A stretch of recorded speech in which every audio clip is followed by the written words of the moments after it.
In Chronicles of the Seven-Colored World, Earth High School student Lee Kyung-woon is reincarnated as Abel in a very simple isekai chaos where he saves a ruined world. However, this is a ridiculous work with an absurd balance of power where the survival of the main character occurs by miracle. It features psychopathic heroines who try to kill the main character at the slightest provocation. Secret organizations appear out of nowhere to destroy the world. Even supposed allies are eager to stab in the back no matter what. And all this has provoked dozens of vitriolic criticisms. However, there were readers who delighted in the sickening plot twists and their strange charm. This guy was one of those readers, but if he suddenly found himself in this crazy world, would he still be able to laugh like he does now? Suddenly, someone called out to Rudian, and the boy, holding swords and a shield on his back, ran towards the man who called him. A huge stone monster stood before him, casting a spell, and the boy realized that this was a tragedy. One hit and it will instantly turn into tomato juice. When the monster started throwing stones at him, he held his swords tightly and ran away. He handed Sir Eidos the sword and Sir Colin the shield, but both said he was too slow. These words really hurt the guy, and he began to mentally curse them. Suddenly, a stone hand flew towards him to strike, but a man appeared in front of him and protected him with a sword. With one blow, he cut off the monster's arm, which almost fell on the guy, but he was again covered by a man with a shield. The guy immediately forgot all his anger and thought that they were still appreciated. As always, Sir Eidos, with another blow, cut the monster's head in half. Part of the monster's face flew at the guy, and he, surprised, jumped to the side so as not to be hit. But he still rolled on the ground and scratched his face, which was now covered in blood. He had been living in this body for 3 years when he suddenly opened his eyes and found himself a 14-year-old orphan surrounded by strangers he had never seen. In this worst situation among complete strangers, the only consolation was that he had inherited the memories of Rudian, the original owner of the body. During the first month, he tried everything to return to Korea, but quickly realized that it was useless. Now, having grown up, he stands among other warriors. Suddenly, a man with gray hair appeared and addressed the knights of House Iskar, saying that the holy sword and treasures awaited them inside. He believes that they cannot be held back by such pathetic creatures. It was the young Lord Kalain von Iskar. This guy looks like the captain of the cheerleading squad, but in fact, it is Mr. Rudiana, and after this, the knight's blood pressure rose. The boy told him that such loud sounds could be dangerous, but the Lord replied that simple monsters could not do anything to him. Rudian almost started to cry because this psychopath was now working with him. If it had been one of those stories where he became the black sheep in a noble family, he would have been happy. But that's exactly what happened. He fell to the floor and started screaming. This world he was thrown into is far from ordinary, a crazy situation where the end of the world is supposed to happen 3 times in history. And here he is, just an extra appearing literally out of nowhere, in a world where the destruction of a city or a country is considered an insignificant incident. Huge humanoid bulls with axes in their hands attacked the warriors, and everyone prepared for battle. At this time, Rudian lost all trace of his former happiness, because he hoped that he could end it all and return to his hometown, but he found himself in the dungeon again. Suddenly, he received a slap in the face for not working well, and this reached the ears of the Count. Countess Louise stood before him, asking if someone as icy as he was not hired as Kalain's guardian to prevent such things from happening. If something happens to the Lord, she will definitely take revenge on this guy. Rudian stood and wondered if he should just leave here. Count Iskar's eldest son is the future ruler of this border territory and a notorious incompetent known to everyone around. After all this conversation, Rudian entered his shabby, modest room, and the troubles he had encountered before seemed completely different. He told the Lord that the young master and his friends had stolen 3 thoroughbred horses from Baron Hamar, and Lord Thera was demanding the return of the family heirlooms. He also said that Lord Bolton was standing at the gate with a sword and threatening to make him pay for his affair with his sister, but that he had been ordered to deal with this himself. Rudian said the Count was furious about Kalain's recent contacts with the criminal underworld. Kalain wanted to answer again so that he could sort everything out himself, but suddenly asked him to repeat what he had said. He began to walk nervously around the room, biting his finger, realizing that all this was very bad. How did Rudian find out all this? Rudian replied that this was already the 5th time in a month, and he had warned that nothing good would happen if he continued. Kalain had created problems while the guy was on a business trip. Why does he continue to do this when Kalain is involved with the villains of the criminal underworld that is like a cancer destroying the empire? It's not really that big of a problem since this is Iskar, and Kalain is practically the prince here. The real problem is that this scene and news reached the capital through a nobleman staying in the main castle. Kalain replied that he was a young lord and thought that if he communicated with them directly, everything would be fine. He believed that he would be able to find not only his subordinates, but also reach the main organization. In recent times, illegal slavery, drugs, and other criminal activities have been thriving in the border areas. The central government demanded strict control of the territory, but Iskar waved it off, asking not to interfere. However, now Kalain, the Count's son, has given them a reason, and they will definitely interfere. Rudian grabbed his head, not understanding what to do, because if something happened to the Lord, then he too would most likely end up underground. Just think. The crisis that was supposed to happen only after the start of the main story has already happened. This can't be happening. He will definitely lose his position as a young lord, and he should prepare to enter some monastery. In the capital of Navan, where the emperor's influence is enormous, such acts are punishable by beheading, and if that happens, his head will fly off too. There is only one way to safely overcome this crisis. After some time, Kellen and Rudian knocked on one of the doors and received permission to enter. And they saw a stern man with a bushy mustache at the table. It was Rickard von Iskar, the border count, to whom Rudian decided to tell about all the Lord's misdeeds. Next to him stood the personal knightly order, Lionhearts, under the command of the Count, whose commander was Derek von Hausen. Rudian was always grateful to Derek for his understanding. It was still a big mistake. He was causing problems when no one was watching him, but he should have handled it better. Rickard said he heard from the head butler that Kalain had caused quite a stir this time. He asked if Kalain knew what kind of people he had come into contact with. These men were part of one of the organizations that the 5 great knightly orders personally opposed. It seemed that everything was much more serious than Rudian thought.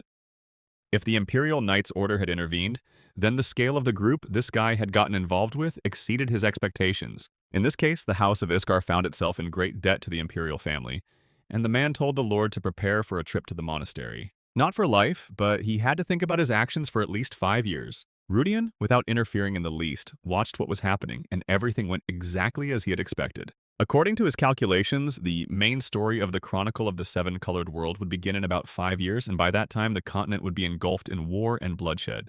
Kalain began to pray to his father to listen to him. He promised that he would earn enough merit to correct the situation and their family's position. Rickard replied that no matter what merits he earned, it would not change the current situation or stop the Empire's intervention unless something extraordinary happened. And then Kalain immediately mentioned the holy sword Daylight. Rudian immediately realized that the boy wanted to go into a dungeon that was too dangerous for a person of his level. He decided that Kalain had not only gone mad, but also wanted to die prematurely. Kalain asked if it wasn't because of the leak of information about the dungeon that these criminals from the Dark World appeared. If he returns the holy sword Daylight to House Delphian, they will surely receive help from the duchy. He desperately tried to find a way to survive because criminals would not have come all this way just to explore the dungeon. For example, in one episode, a dungeon appears where the evil god Apophis was sealed, and cultists who want to resurrect him begin to operate in society. Then they gathered an army of 100,000 people to defeat these cultists and confidently moved forward. But in the end, all these people became food for Apophis, and this event gave impetus to the spread of madness in the dungeons. Since then, before entering the dungeon, reconnaissance teams are always sent there, and the Count will never agree to this proposal. Rickard said that this dungeon is so complex that its danger level has not even been confirmed, and even if it is located in foreign territory, they will not be able to send their forces there. Kalain grabbed his father by the hand and confidently declared that he would definitely cope, and asked him to believe in him. The man and his knight looked at the Lord in surprise, silently. Rudian was sure that he would refuse because there was a risk of losing the heir and all their powers, unless the Count had gone mad. But suddenly the man agreed, saying that he would believe his son for the last time. He promised to give him 30,000 knights, including Derek, because once a loud promise was made, it must be kept. After this, he turned to Rudian and said that he was counting on his help in taking care of Kalain. The boy realized it was a disaster, but his father added that he believed in his son and was confident that he would not disappoint him this time. Kalain replied that he would definitely return with the holy sword. Rudian held back a tear, realizing that he was now in great trouble. And now they were already in the dungeon and fighting with a huge monster. Everyone was preparing for battle. From the very beginning, they came across a minotaur. And if it was already difficult at this stage, then how dangerous would the deepest part be? It was as if Derek had left his fate to the will of the gods. Rudian was at least glad that this wasn't the level of threat that featured in the main story, where high-ranking demons or ancient weapons usually appeared and had to be run away from. If it is an ordinary creature like a minotaur, then the dungeon is considered relatively passable. After killing the monster, they didn't know what to do next, because 3 years from the start of the main story, the continent would be devastated by demons, and 10 years later, humanity would be on the brink of extinction. Yes, there was still plenty of time, and until then, Rudian was going to save up a lot of money and hide in the mountains. The guy had built a good ending for himself, and so far everything was going according to plan. Kalain was confident that at this rate, they would not only return Daylight, but also collect all the treasures of the dungeon. But he was warned not to make too much noise, as it was dangerous. The Lord replied that there was nothing to worry about because he was not at all afraid of whatever might appear there. But suddenly there was a strange sound, and one stone fell on Rudian's head. Immediately, even larger stones began to fall from the ceiling. Suddenly, stone monsters appeared around the knights, and everyone realized that they were trapped. Knight Derek, unafraid, grabbed his sword and rushed forward. They would break through by force. He shouted that Group 1 should cut off the golem's heads and the rest should protect the young lord. Rudian held the blonde man's hand and told him that they needed to run in the right direction while hearing cries for help. The guy noticed that the golems were approaching them, but he didn't understand why. Together, they ran across the stone bridge, but the monsters did not lag behind. Suddenly, the knight Derek appeared behind them, swung his sword, and, together with the other knights, decapitated the golems. The man called out to the young master, but another monster suddenly appeared in front of him. Kalin, seeing that there was a golem standing behind him, began to call his friend for help. Rudian grabbed the guy by the collar and threw him aside to protect him from the blow. Now the two of them lay beaten on the floor, and the boy thought that he was just the young master's servant. If Kalayan died, he would die with him. But suddenly a huge stone hand grabbed him and threw him aside. Everyone watched in amazement as Rudian, with blood in his mouth, spat out and fell off the cliff. Rudian lay on the cold floor and could not understand why he did not die, how he remained okay, and whether he was really in hell. He stood up, began to stretch, and realized that his body seemed to be in perfect order. He thinks that just before his death, his prayers reached the universe, and now he is alive. It cannot be that he woke up like this. But this place seems unusual to him, and he cannot understand where he is. According to legend, this dungeon is located in the demon realm created from mana from the negative dimension.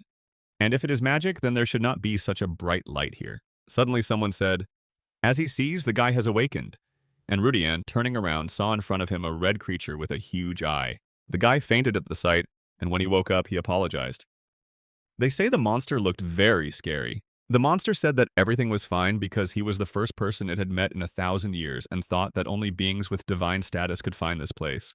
But today was an amazing day. Rudian noticed that this thing didn't even have a mouth, but it only made noises. The boy asked where he was, and the monster replied that it was the place where he was sealed. The ruins were created 3,000 years ago by the vanished civilization of Adora. Rudian had never heard of a civilization with that name in the original story, and he needed more information from this monster, so he started saying, "What do you mean he is the creature sealed in these ruins?" The monster replied that yes, it had no owner, so until now it had been in limbo. But the moment the guy entered this space, his presence awakened the monster. And then Rudian asked if the monster could tell him its identity. He replied that he was a 7th-generation artificial intelligence left by the Adora civilization, named Arcadia. This surprised the guy very much. It looks like the legacy of a demon god, and besides, it is named after heaven. The monster says he hopes this guy will become his master. If he refuses the offer, what troubles might await him? And just as he was about to ask what benefits awaited him, a monster's tentacle immediately aimed at his forehead. It pierced his forehead and said that in the current situation, this is the only ability that can directly help the owner. A table with his name, age, and strength stats appeared in front of him, and the guy realized that his stats were pathetic. But suddenly he saw something interesting, a status window. Arcadia said there are no quests here, like in the game system, but the guy can see the stats of others if his level is roughly the same. But he won't be able to see other people's stats if their levels are significantly different. Rudian realized that if they saw the numbers, it meant he shouldn't engage in battle because just having it was a huge help for survival. The monster said that originally, those who were not qualified could not get here. But if they were not gods, no matter what means they used, they had to be outsiders, and that was all. Rudian asked what it meant, and the monster replied that frankly, he didn't know what it was either. He thought it might be a god, but Rudian's existence destroyed all his assumptions. The guy asked how he knew he was an outsider, and it was determined by whether or not the core of his main body, sealed outside, reacted. This also means that he is a being with the power to retrieve the terminals that the monster's creators scattered. The first generation of AI prototype, the second generation collected, and so on up to the 6th generation. These are the 6 auxiliary A's that made him the creator. And every time Rudian retrieves a generation terminal, he can use that terminal's specialized ability. If all the terminals are collected, the monster's main body, sealed from the outside, will be fully activated, and it will be able to create a better ending. That's even better. And the guy agrees to this, saying that he will register as its owner. The monster replies that this is a wise decision, and Rudian thinks that the world will soon be plunged into chaos, so it is better to prepare for that time. Arcadia says that she would be happy to work with the person, and he responds in kind. The monster says that for now, since its main body is sealed, in its current state it is not at the level to properly support its host. But if they can restore the combat AI Shambhala together, it will be able to stand up to even a god. He heals a man with his tentacles and tells him not to doubt himself, but the guy thinks that he already feels like he was deceived. Arcadia asks what he plans to do next, and Rudian replies that he needs to return to his companions first. And once they overcome this crisis, they will think together about how to return the monster terminals. Luckily, Arcadia knew the entrances, exits, traps, shortcuts, and everything else. She was familiar with the entire geography of the dungeon. According to the monster, he was originally destined to crash into the floor and go straight to the afterlife. But luckily, Arcadia, who discovered his presence and woke up, managed to save the guy just in time, allowing him to survive. Rudian really almost died. Maybe this was also an evil trick of this damned author. And suddenly, when they were walking through the dungeon, the guy noticed someone's corpse and asked who it was. Not only did he break through the dungeon bucket, but he also reached this place. If this man was an adventurer, he must be one of the best on the continent. The monster explained that it was an adventurer who had invaded this place about 10 years ago. He had managed to evade the monsters and get this far, but lacking sufficient skill, he had been unable to open the entrance and had died after much effort. Rudian felt sad because this man had gone through hell to get to the deepest part, but there was a dungeon there that required a key, which he could not get. And then he climbed towards the body. The monster asked what he was doing, and the guy replied that he was going to take the remains. He feels sorry for this man, of course, but he needs to take what's left of him. Collecting things from the dead is a common thing for adventurers. The monster asked if they hadn't agreed not to call it grave robbing, but the guy replied that wasn't quite right. He pulled out a pocket watch. It looked like it would fetch a good price, maybe around 10 gold pieces. It seemed like he was a rather wealthy adventurer, and then he took out some kind of decoration on which a name was written. The dead man's name was Abel. Suddenly the guy's hand began to shake and he jumped back, not understanding why this man was there. Abel Retstein is the name of the main character in the Chronicle of the Seven-Colored World. Rudian immediately began to breathe heavily, trying to calm down because chronologically this should not be possible. Abel, real name Lee Kyung-woong, 19 years old, after failing the college entrance exam and searching for a truck, still achieves his goal and ends up in another world. He is reborn as the son of a provincial baron, receives the blessing of the creator god and a mythical artifact, the White World. He also receives the sacred sword of the god of order, Grandia, and begins his journey as a super-powered character. He crushes the demonic spawns. This is the opening plot of the Chronicles of the Seven-Colored World. He couldn't understand what was going on then, because there was no evidence yet that this skeleton was the main character. The only encouraging thing is that the explorer's suit on the skeleton is from the northern kingdom of Ergen, and not from the Empire of Morian, where the main character was born. The skeleton is the height of an adult, while the main character was short and had an inferiority complex because of it. So for Abel, it seems too big. He couldn't understand what was going on, and the monster asked if there was any problem with that, since before the main story began, Abel was supposed to live the life of an ordinary child. He was worried that this place was not so far from the area where the main character lives. After he got out of here, he was going to use his own money to confirm the protagonist's location if necessary, so there was no need to panic. If by chance he does come into contact with Abel, these items could play an important role in establishing a connection with the protagonist. A beam appeared from the monster's eye, which began to show a map.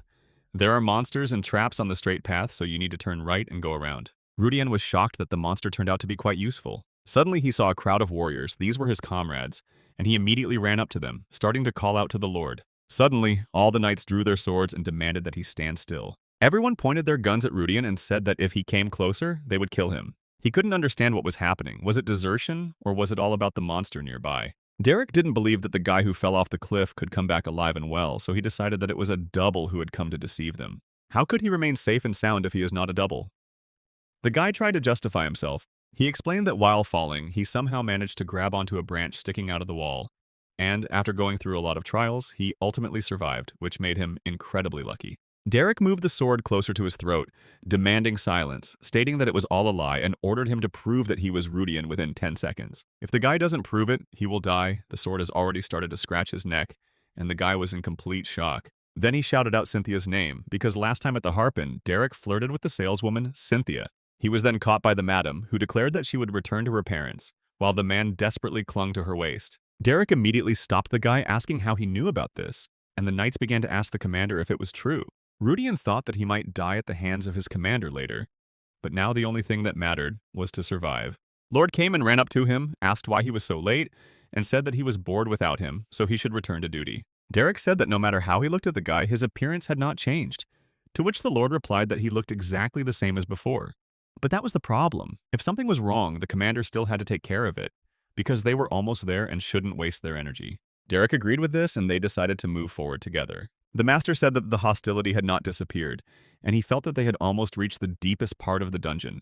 The boy noticed that no one seemed to be paying attention to Adi, and he explained that they simply couldn't see him. People from his world are unable to perceive its existence unless the monster itself chooses to show itself, and Rudian is an outsider and the monster's master.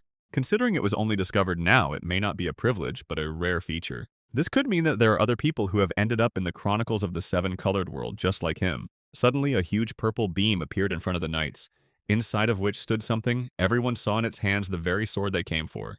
Taking a closer look, they realized that it was a death knight in front of them. Callan was overjoyed when he saw the Holy Sword of Daylight, for the Duke's information turned out to be true. Which means it must be Sir Samir Dran who betrayed the Duke's family and fled 50 years ago. The creature with the rocky gaze declared that he was disappointed, because they were not the Duke's knights. Derek immediately ordered everyone to surround the Death Knight. He asked why he had betrayed the Duke's family and stolen the sacred sword, whether he had abandoned his knightly duty to end up like this. The monster replied that he saw no point in explaining himself to fools who were incapable of realizing the decay of their own foundations.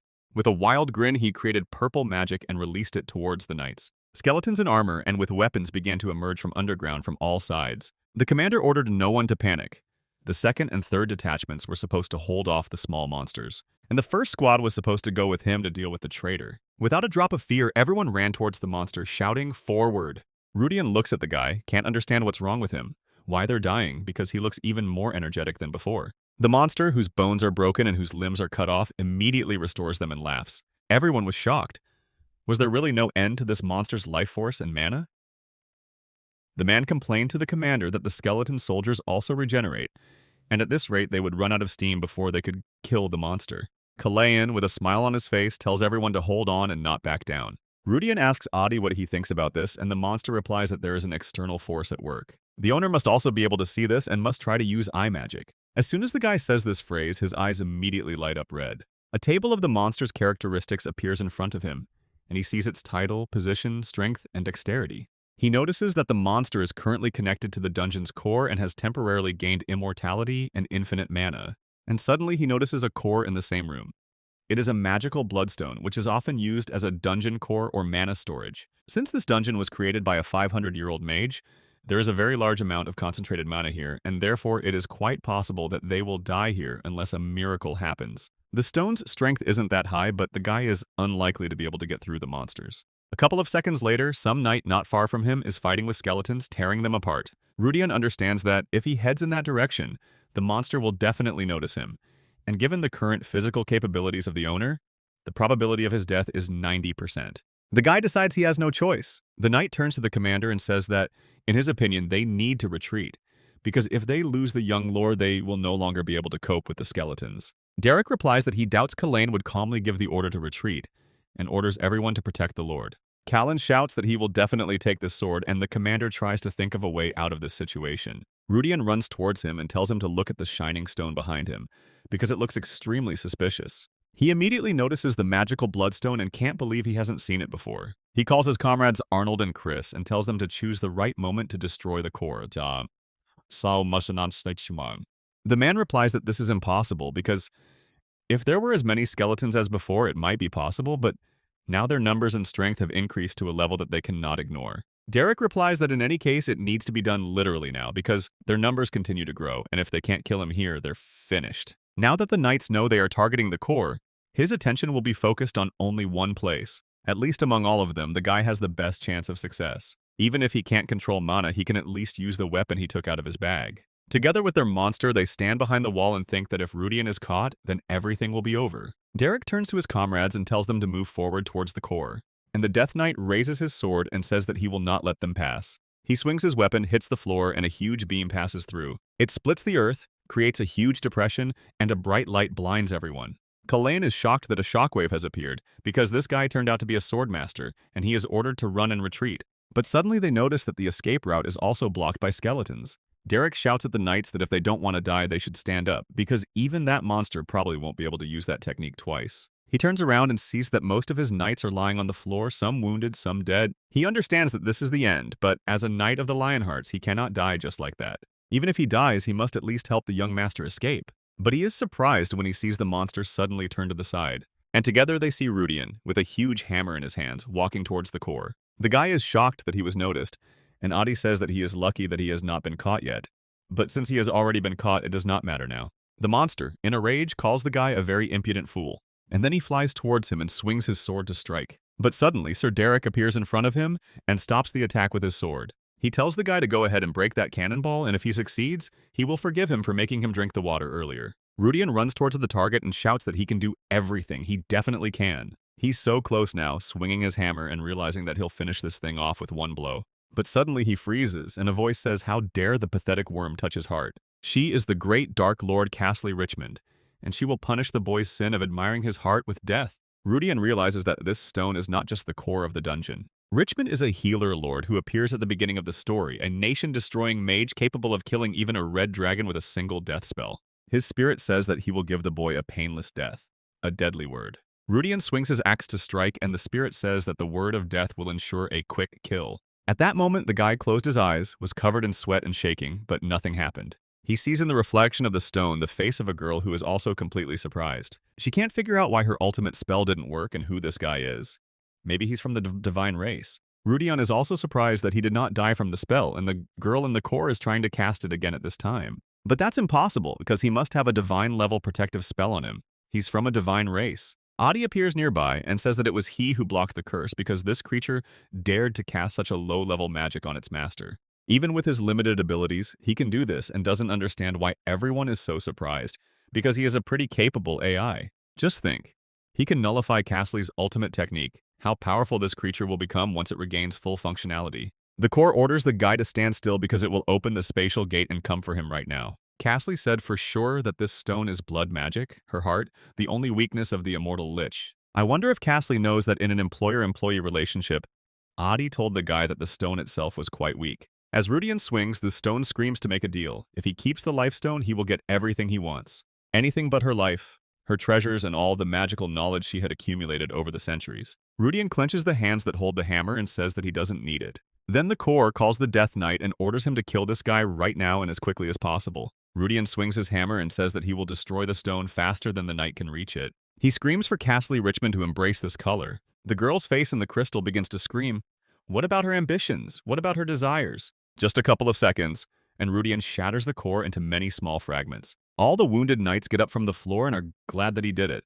And the Death Knight grabs his head and begins to scream in terrible pain. And his other assistants, the skeletons, begin to crumble, leaving behind red smoke and fragments. Suddenly, a tablet appears next to the guy, which says that he has acquired the essence of a high-level blood magic stone, and his physical abilities have increased significantly. He gains 20 mana and his eyes glow red. His strength, agility, and overall combat power have increased. This refreshing power flows through his veins, one of the reasons why he endured all this abuse as a servant, to obtain this mana. But only 20? Isn't that too little mana from a 500-year-old blood magic stone? Adi explains that the absorption rate is very slow, and as expected, he filtered out the negative mana scattered from the stone before allowing the boy to absorb it.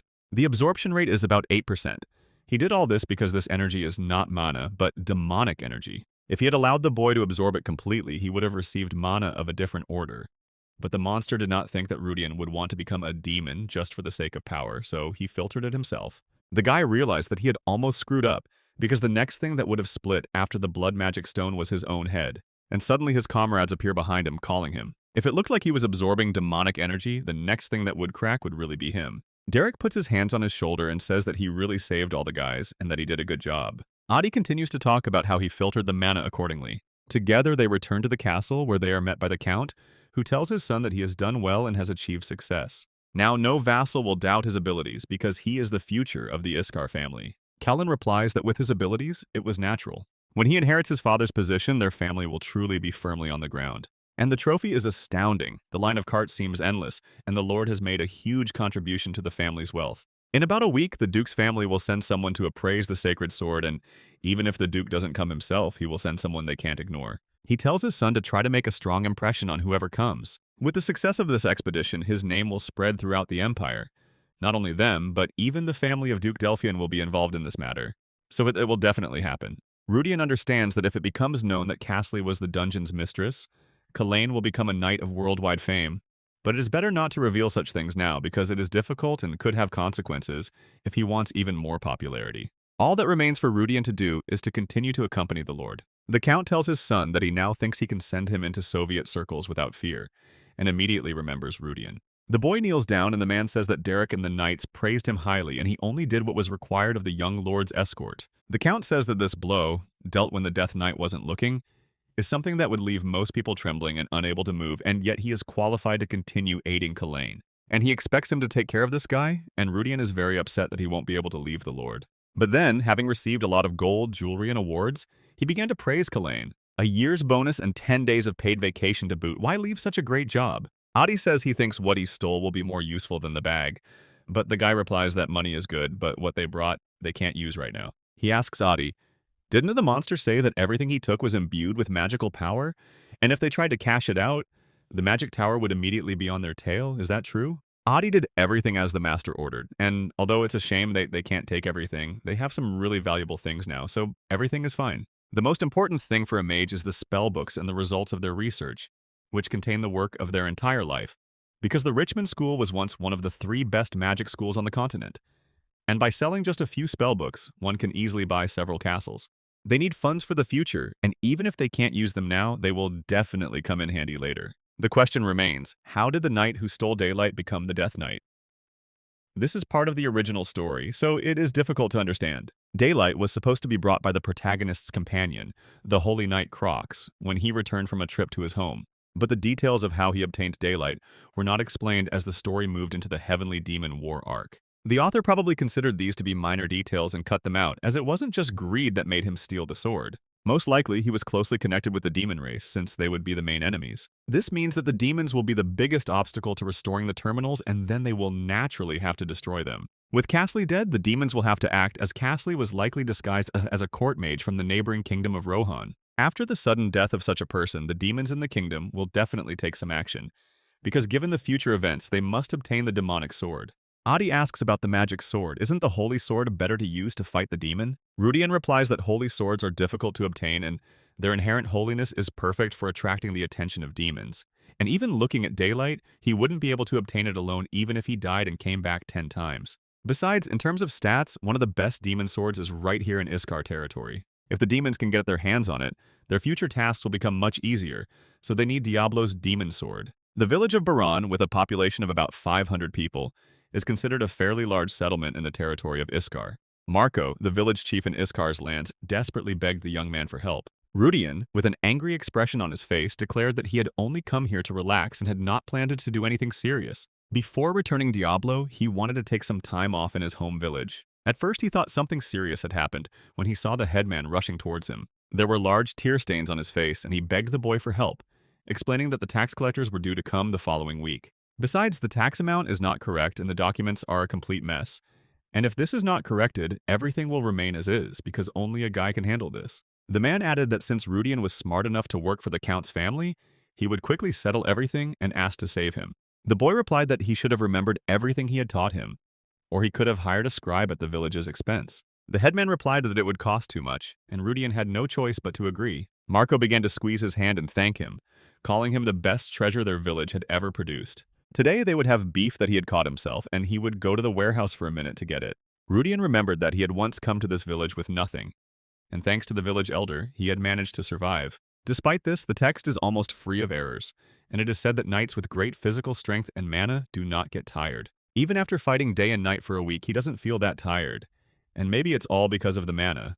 Later, he handed the completed papers to the headman, who fell to his knees in admiration before him. Rudian has been working for 2 years now, so he could handle this kind of paperwork with his eyes closed. Marco said that tomorrow, when the sun sets, he should visit Rebecca. Rudian was very surprised and asked why her. It's because she took care of his house in his absence, and it would be impolite not to thank her. The guy noted that he had not asked her to do this, but she insisted that she should watch the house until he returned, and she actually went there every day. Because of her, 3 people in the village became infected with love sickness, and she continues to manage his empty house. Suddenly, Rudian heard a strange sound, grabbed his head, and collapsed to the floor. A red-haired girl with a dark aura emanating from her entered the room. She ran up to him and said that she had heard about his vacation. Rudian didn't understand how she got there, and the headman told Rebecca that he said the guy was tired and would come tomorrow. Rebecca apologized to the man but still approached Rudian. She told him not to make such a face since they hadn't seen each other for so long. Her name is Rebecca von Bloodrain, and she's more suited to the big city than a village like this.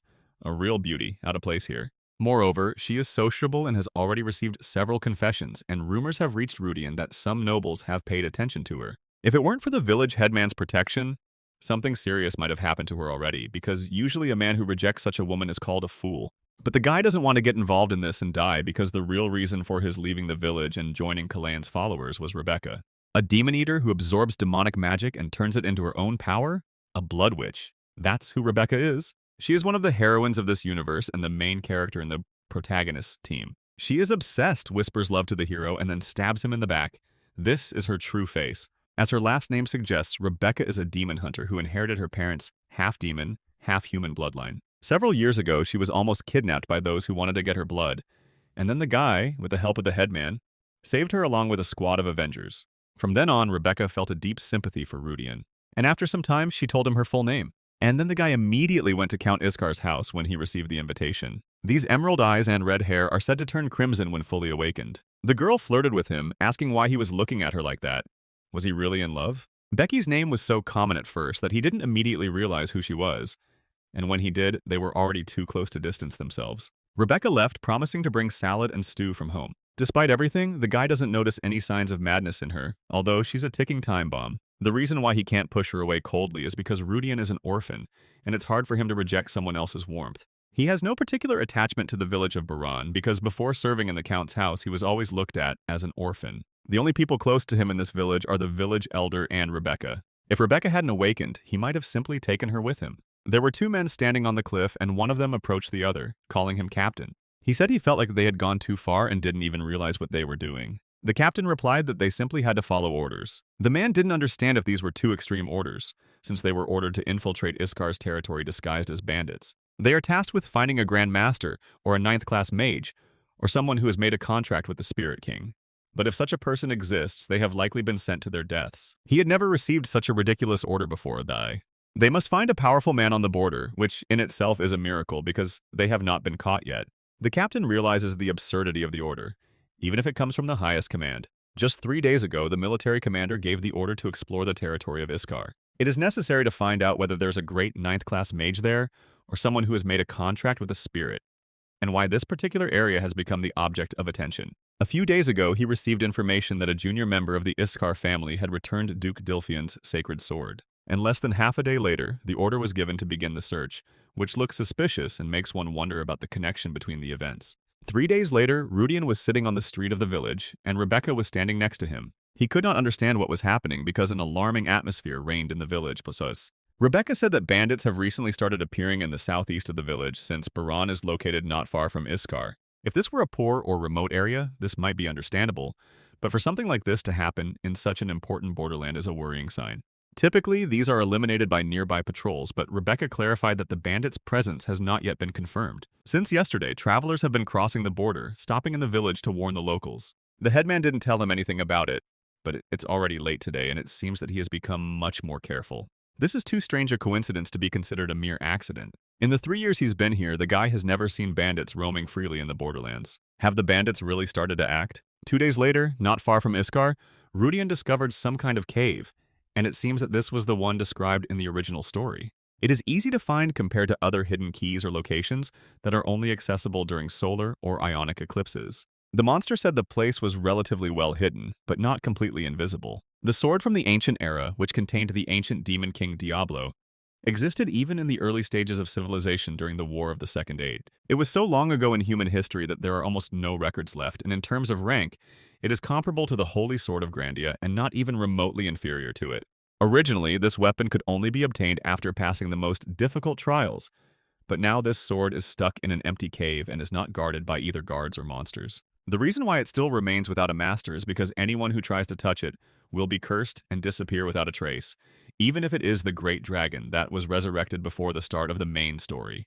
It will be a catastrophe of such magnitude that it can change all of history, and if Rudian manages to control its power, he will have enough power to rewrite the course of events. The main thing is whether Adi's defensive ability can help, whether he is confident that everything will go well, and whether he can resist the curse of the demonic sword. This is a demonic sword, one of the demon kings who participated in the Great Demon War. Adi did not take part directly in the Great Demon War, but he knows the general level of the gods who fought then.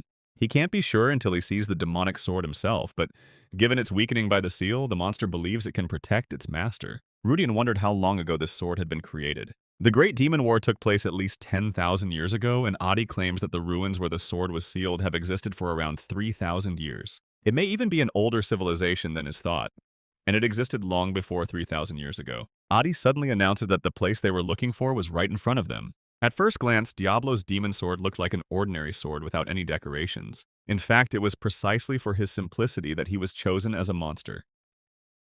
Rudian shouted that he could handle it and pulled the sword out of the stone, after which its blade began to shine. Suddenly, he found himself in a strange place without clothes, where everything around was gray. Gray grass and a wall covered with gray streaks.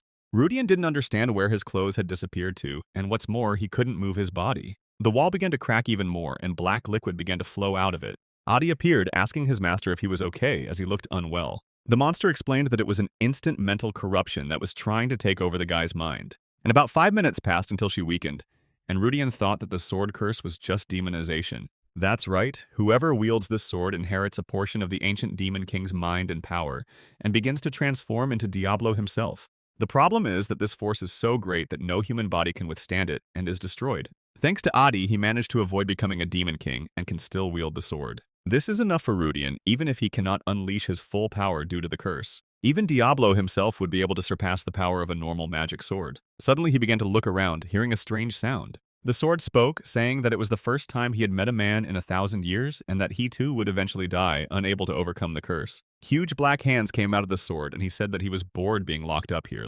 If there was even one creature capable of resisting the sword's curse, he would help the new owner without hesitation. But this is impossible because even the Dragon Lord could not withstand him. Archangel Uriel told him that his time would soon come, but the wait had become so boring that he might die of boredom.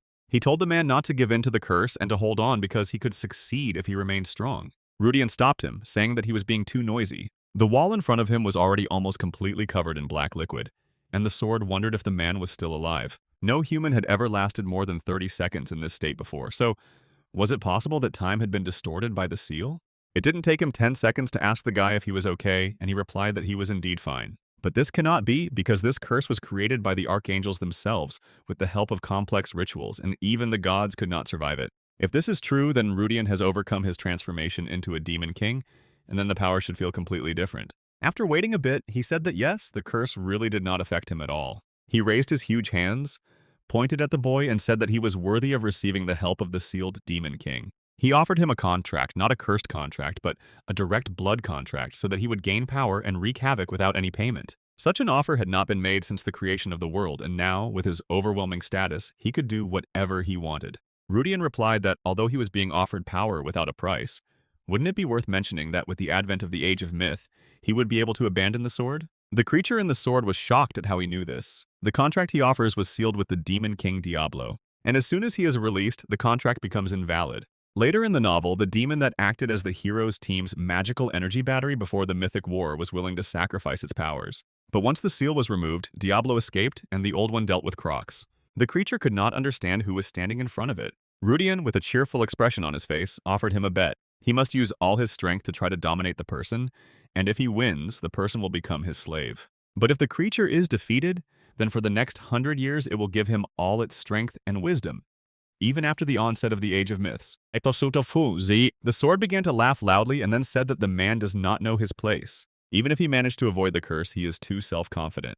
He would like it to be the pride of a true demon king, and so he agrees to 100 years. He waited 10,000 years, and 100 years is nothing to him. There is no reason to refuse. Rudian was glad that he gave in, because if there had been no time limit, Diablo would have come out in 10 years as promised, and then he would not have agreed. But the time limit means he's likely to accept the offer.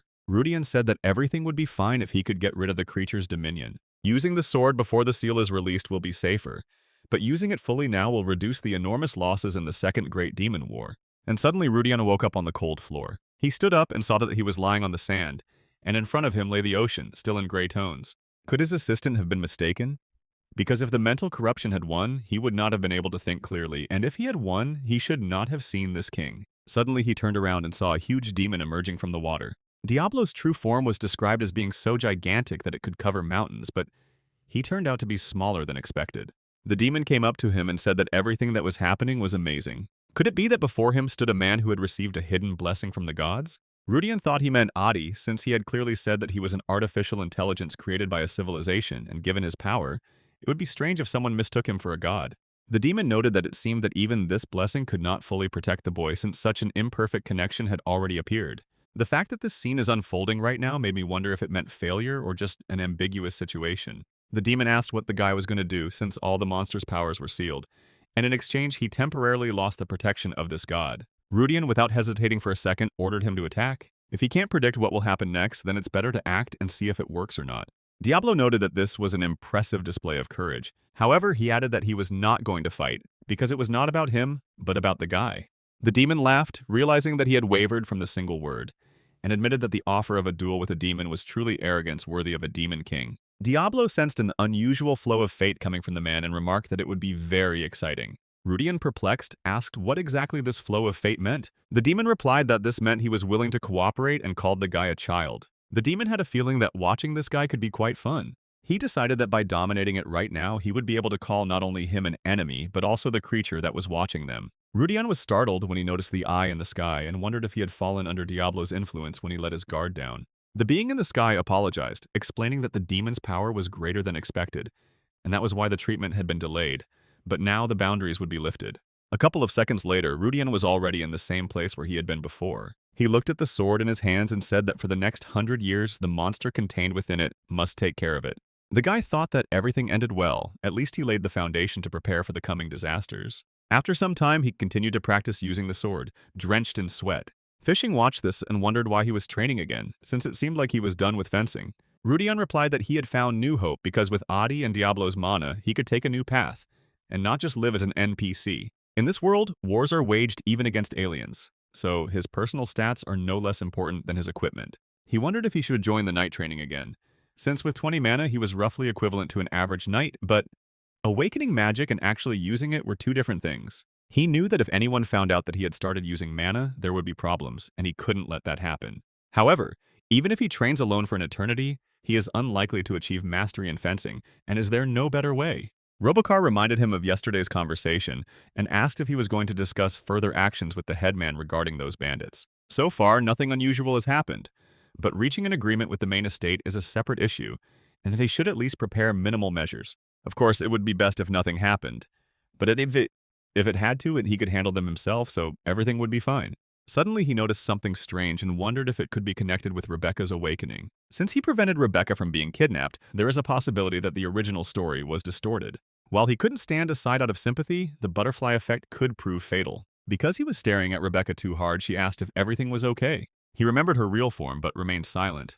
Two people were walking through the forest, and a girl was walking next to a horse while it was raining. She turned to her companion, whom she called Uncle, and said that the sacred sword Daylight, which had disappeared 50 years ago, had been found. The man replied that they were not so weak as to stake their fate on one semi-vital relic. The girl asked if Daylight wasn't one of the most famous divine artifacts in the Empire, even if it didn't belong to the God of Order. Uncle agreed and added that even if the search took time, they had to assemble a worthy team. The girl said that his presence alone was more than enough to maintain order in the Iskar family. The man noted with regret that if she had not dragged him into this expedition, he would not be suffering now. Together, they crossed the border of the Iskar kingdom. At this time, the village elder commanded the village, ordering the palisade to be restored, proper traps to be set, and blades to be sharpened. He swore that they couldn't do everything properly and wanted to die altogether. He said that if anything was unclear, you should ask Rudian because he was a veteran who had gone through a lot in the service of the young lord. The people were unhappy because, in their opinion, he wanted them to obey the orders of a man with a dirty past, who had once asked for mercy in the headman's house and now had climbed too high. Adi asked his owner if he was okay, and the boy replied that he wasn't quite okay, but he had heard something like this before, so he didn't care. The monster noticed that his facial expression said the opposite, and that these negative emotions suited him very well. The sword added that despite being its supposed user, being mocked by such trash was unpleasant, and a little demonic energy could turn them into low-grade monsters. Rudian stopped him immediately, and the sword complained that it was a shame because it could have been a good spectacle. Rudian noticed that the demon seemed to be trying to use his power by accident, and he replied that he was just bored.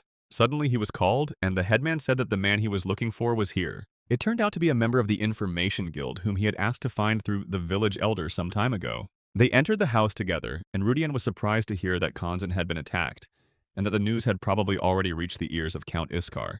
These were not simple bandits from the Empire, their true nature must have been different. Most likely these bandits are disguised soldiers of the Kingdom of Rohan, who are currently hiding in the nearby mountains in order to attack when the garrison retreats. 3 territories have already been subjected to such attacks, and large forces will probably soon be assembled to suppress them, so the problem will be resolved quickly.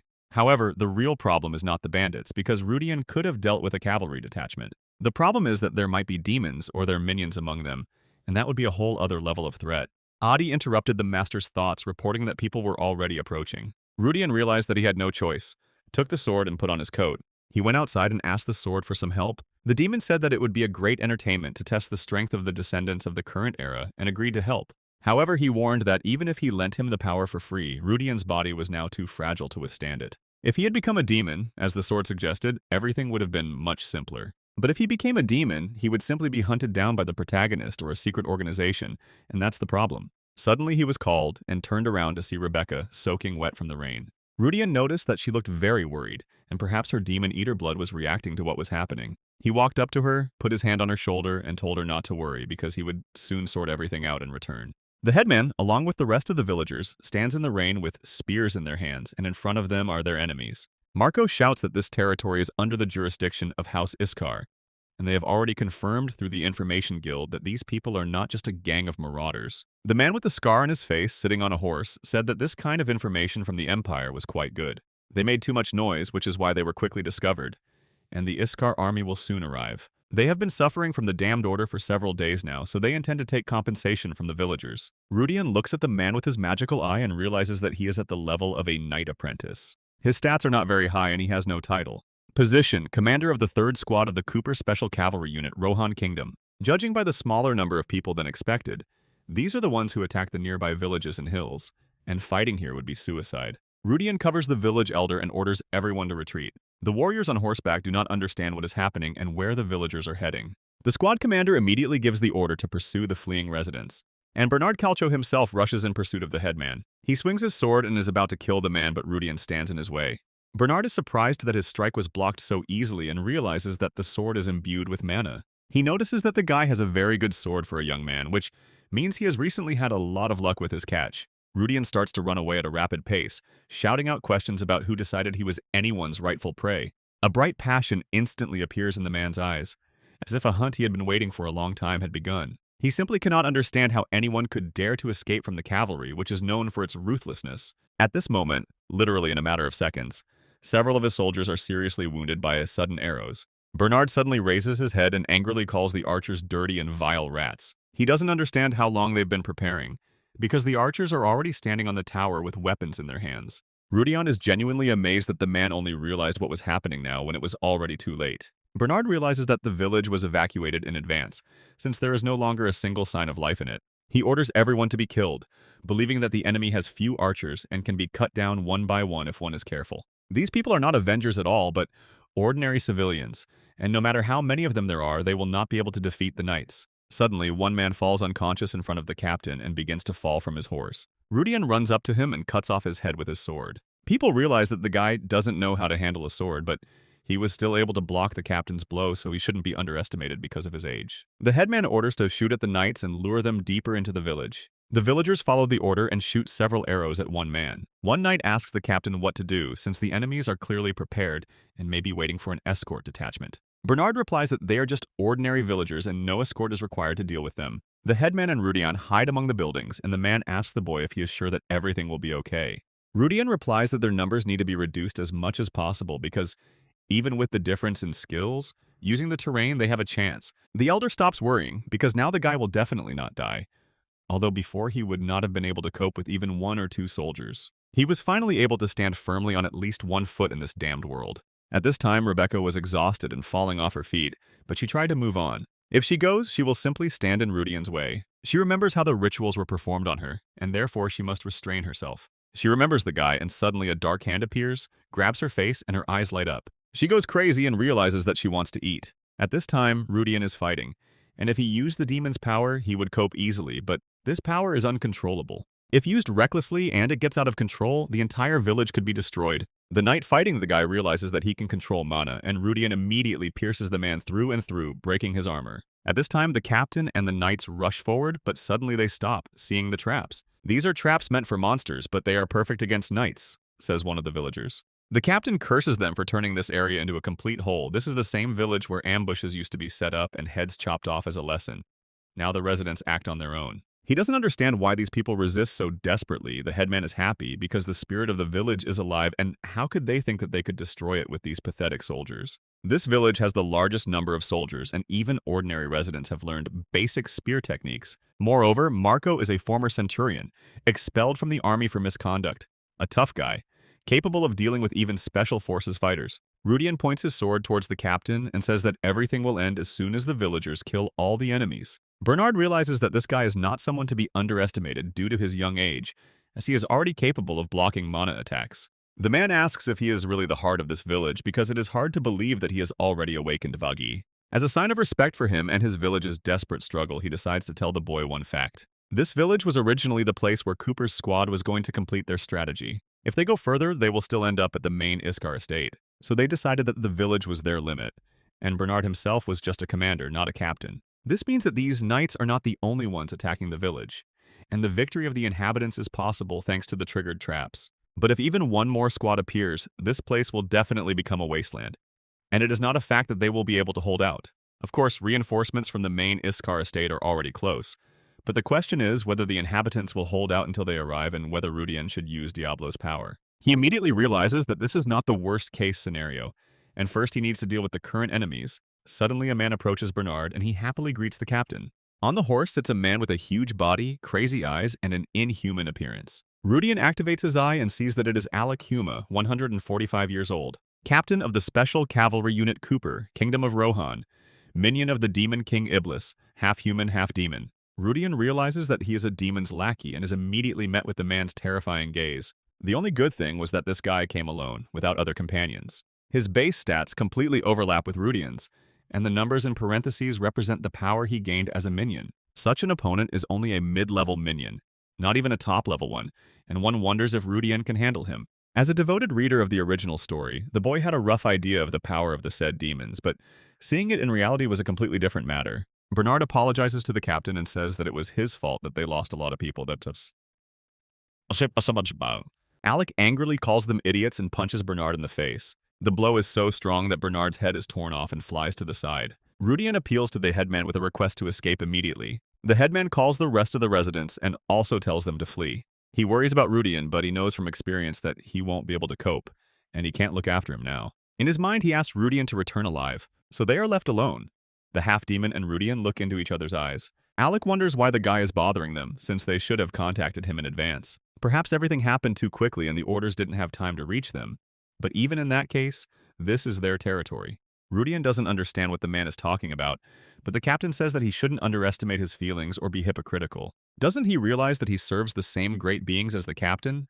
Because he is a minion of the Demon King Iblis. Alec asks his name and inquires who he serves. Rudian realizes that the man mistook him for a henchman like himself. It's probably because of the sword, which has demonic energy that was obtained as proof of the contract with Diablo. Perhaps the man sensed this and decided that Rudian was his ally because he has very sharp instincts. Since things have come to this, it's worth buying a little time so that the headman and the others can escape. And he introduces himself. Alec asks why he doesn't have a last name and whether he's not a nobleman, and wonders who he serves. Rudian understands that this is logical because demons who infiltrate human ranks are especially meticulous in choosing their minions. To dispel suspicions, he claims to serve Lady Asmodeus. The man understands that he serves the goddess of lust and indulgence because only the allies know this name. The demon in the sword wonders how such a non-entity as Asmodeus can be a goddess, and what happened to the hierarchy in the demon realm. The man says that Rudian looks rather weak, so it is logical that the goddess favors him, which is why the guy mentioned her, because her only criteria when choosing minions is youth and attractiveness. He says he never received any instructions from her, but now he finds himself on her territory. Alec replies that the situation is complicated, and perhaps the information did not reach here in time, unlike in other regions. Rudian wonders where he was sent from if he still hasn't received any news. The captain replies that this place is quite far away, and perhaps that is why the letter did not reach the end of Belstad. Rudian smiles, because he knows the name of the Marquis Belstad very well and understands that in front of him is a demon's puppet. He says that everything is clear now and remembers Count Gus von Belstad, who has now become a marquis. He was such an insignificant figure in the original story that Rudian even forgot about him. So the chaos caused by Castley Richmond's death was to blame, which is why someone as strong as Alec was sent here. The captain asks where the guy got his murderous intent, and he replies that it's nothing special. After all, there is nothing strange in the fact that he is preparing to fight the enemy. Alec asks if he seriously thinks he can resist him with such a paltry force. This power is not granted by grace and is not created by his own hands. He is not his equal. Rudian understands that he does not have any gifted powers at all, and his knightly abilities are much inferior. But this is only when comparing the basic characteristics, and he activates his sword. The demon in the sword warns that the guy's body will only withstand this power for 1 minute. Otherwise, even God will not save him.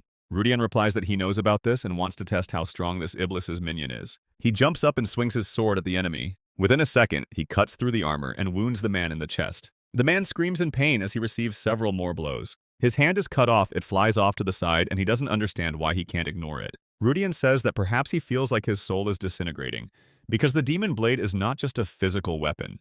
The reason Diablo's magic sword is considered top tier is because it becomes a key weapon later in the story. The demon's power does not simply cut the body, it damages the soul and divine essence, capable of injuring even immortals. Rudian says that he initially wanted to risk his life in close combat, but it was good that the enemy let down his guard. The captain asks if he really thinks he can win with this and swings his fist. But the blow does not reach the head as it is stopped by the barrier. The man does not understand why his power is being absorbed into demonic energy, because such power could not be given by the goddess of lust. The demon in the sword states that it is obvious, and how dare he compare him to such small fry. Alec screams that this is impossible because he is a berserker, endowed with the power of Lord Iblis and cannot lose to such a brat. Rudian realizes that he has very little time left and delivers several more powerful blows. With his final blow, he pierces the man's chest even though a battle using demonic energy usually pollutes the environment. A side effect is monetization, but another reason Diablo is so useful is his ability to absorb demonic energy. By absorbing it, he does not pollute the surrounding space and does not risk being detected.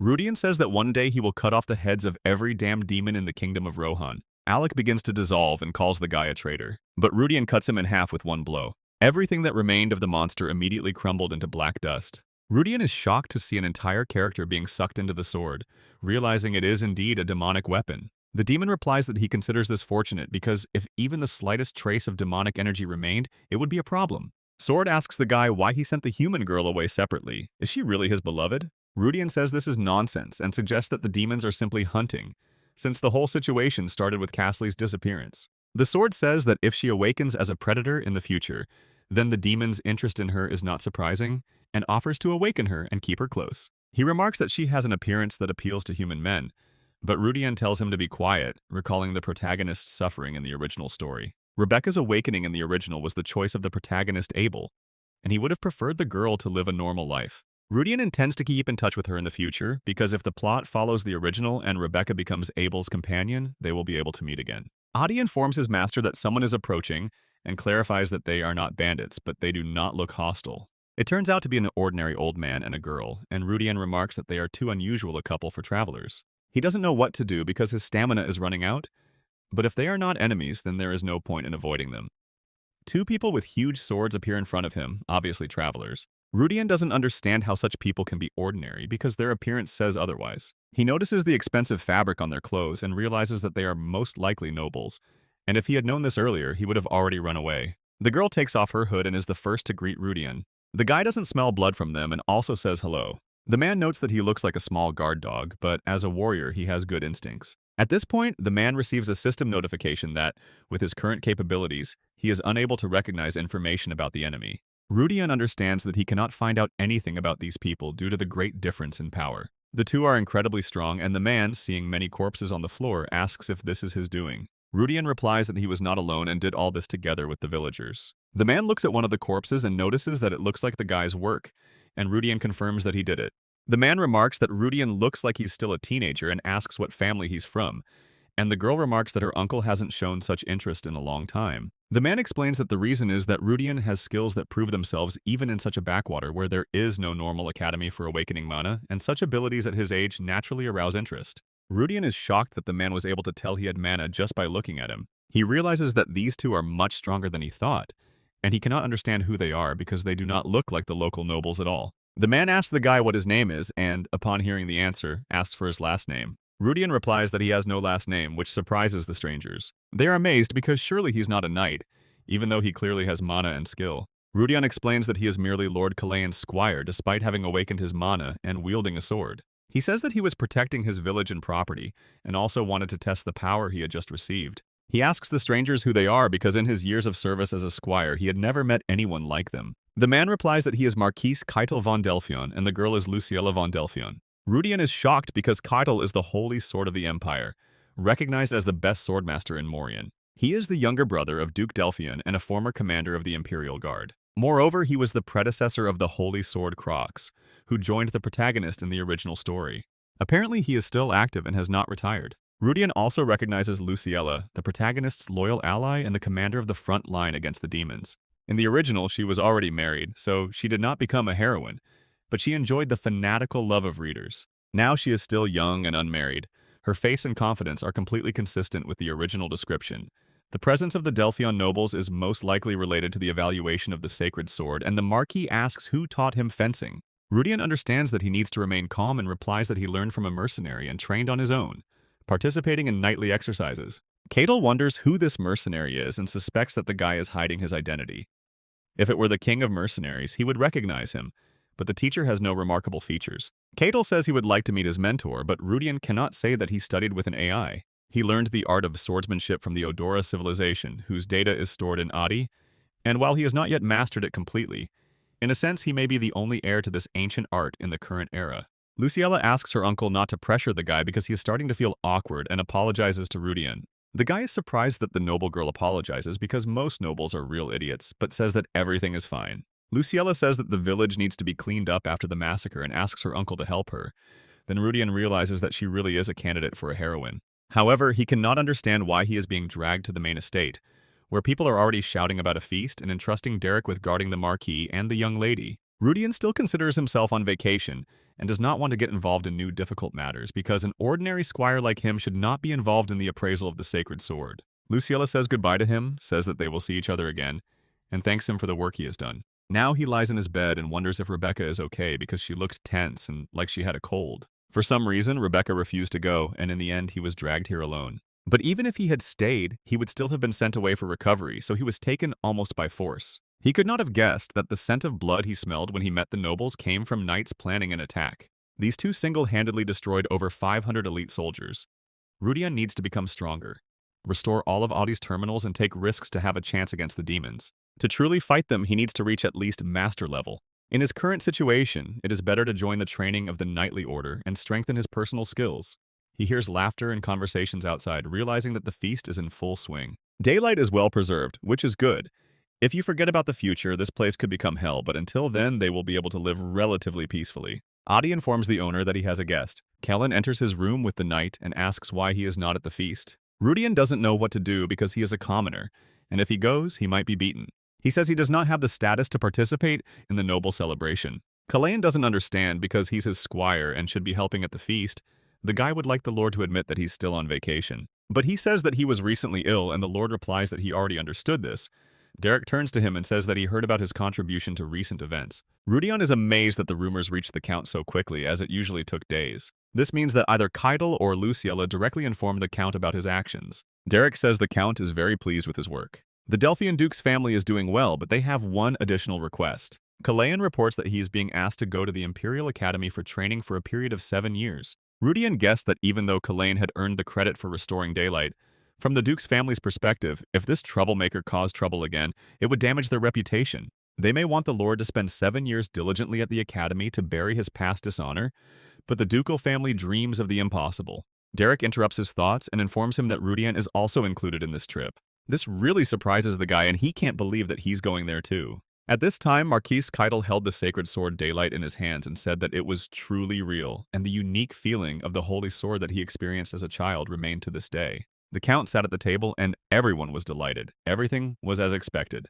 Seimer Dran was a knight who had only reached the expert level 50 years ago, and if he had become a death knight, he would have already reached the master level. Although they provided information, he didn't expect Iskar to succeed, and he would have to change his mind about the Lionhearts. He said that Derek's reputation as the Iron Lion of the East did not seem to be exaggerated, and asked how about having a duel with the Marquis.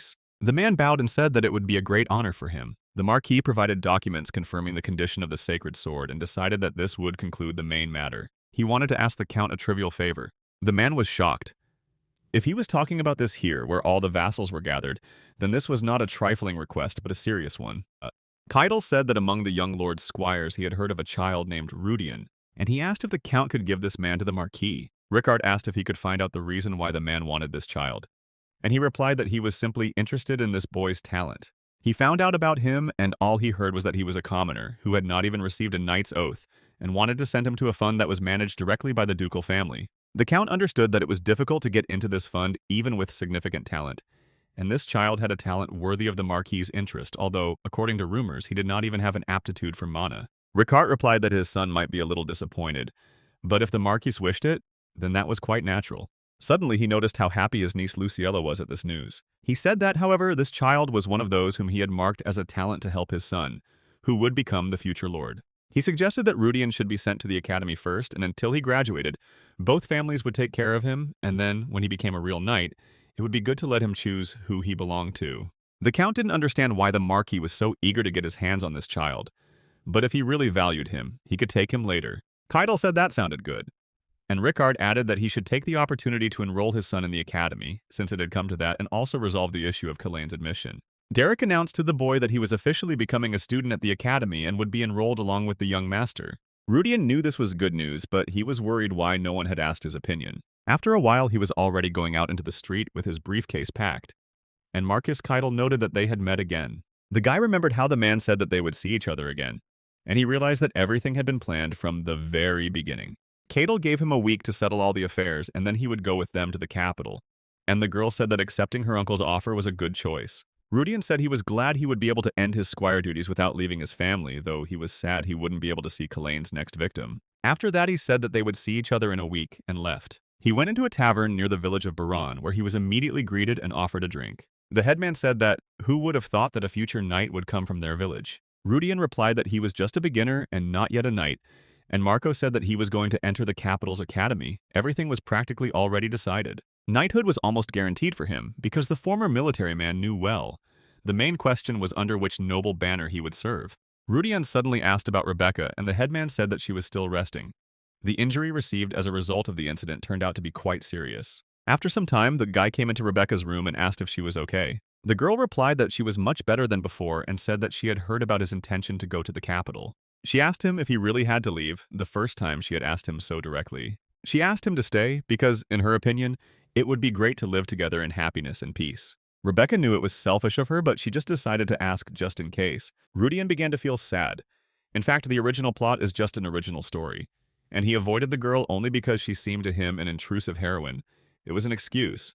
In the coming era of chaos, the importance of the meanings associated with Rebecca began with his own incompetence and inability to even reach her fingers and toes, so he ignored her feelings. But now everything had changed, and he took her hand. He said he wished he could do it too if it was possible. The villagers might think he had succeeded, but he didn't really want it that badly. But there is something he simply must do. If he leaves things as they are, the village of Baran will disappear in at least 10 years. Rebecca, who lost her place due to the invasion of the kingdom of Rohance, will eventually meet the protagonist Abel and set off on an adventure. Even if the boy stays where he is, Abel will still drive the demons out of the village, and the people he knows will surely disappear. This will not be good for either him or Rebecca, and only he who knows the future of this world can prevent this.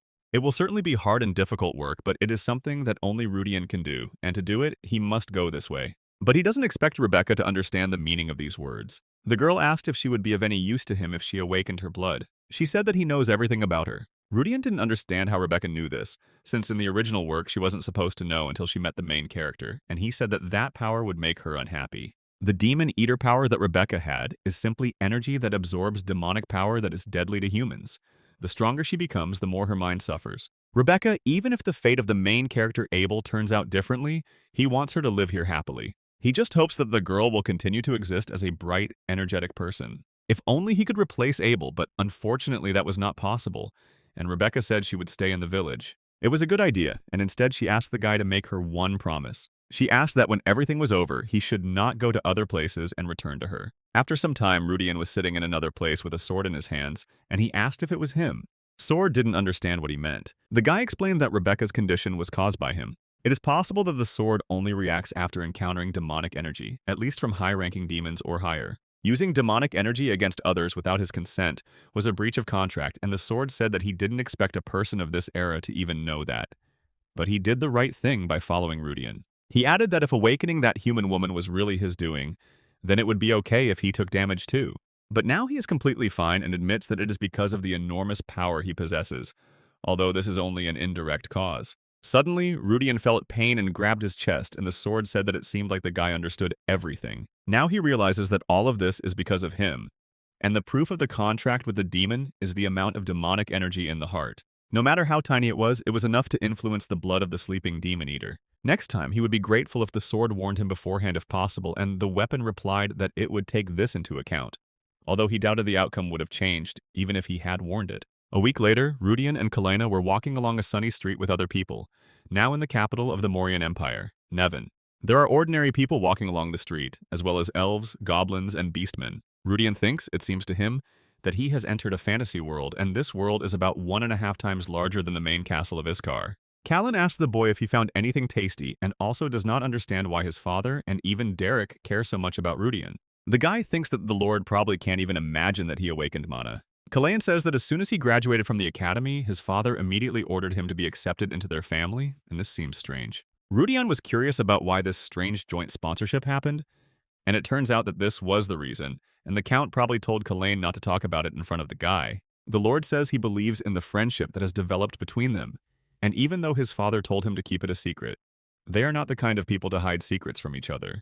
Rudian doesn't know what to make of friendship, but the resentment he felt for cleaning up after the Lord had definitely built up. Kalin suggests that he meet again when they enter the academy, since he will most likely be looked down upon. Because he is a commoner, it means he will be next to the Lord and no one will dare to show disrespect to him. But it seems the guy still hasn't realized that it's not Rudian who will be respected, but Kalain, who might even be expelled at first for causing trouble, but that's no longer his problem. Together they reached the main residence of Duke Delphian, and a man came out to them who told Keitel that he had asked him to return the sacred sword, but he had gotten involved in something strange again. The Marquis replied that it was his hobby in his old age and asked if the man in front of him was being too harsh since he was his brother. The head of House Delphian, Duke Vincent Delphian, says he didn't think Iskar would be able to retrieve the sword. Rudian understands that this is Keitel's older brother and the highest figure in the Empire. The head of the house takes the sword in his hands and says that this really happened, as the prophecy of the previous generation said.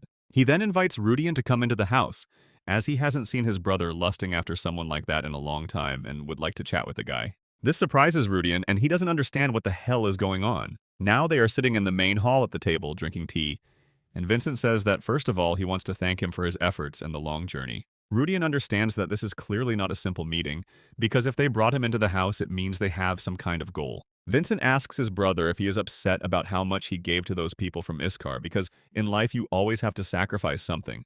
Keitel explains why someone who had no interest in the Foundation's affairs and had never cared for the children brought here before is behaving differently today, because he is very curious about it. He asks why they brought this boy here on purpose. The head of the house says that as far as he understands, Rudian is one of those who directly participated in the conquest of the dungeon together with the heir of Iskar. He heard that the guy was the main participant who destroyed the dungeon's core and killed Simir Dion, who was prolonging his life by connecting with the dungeon.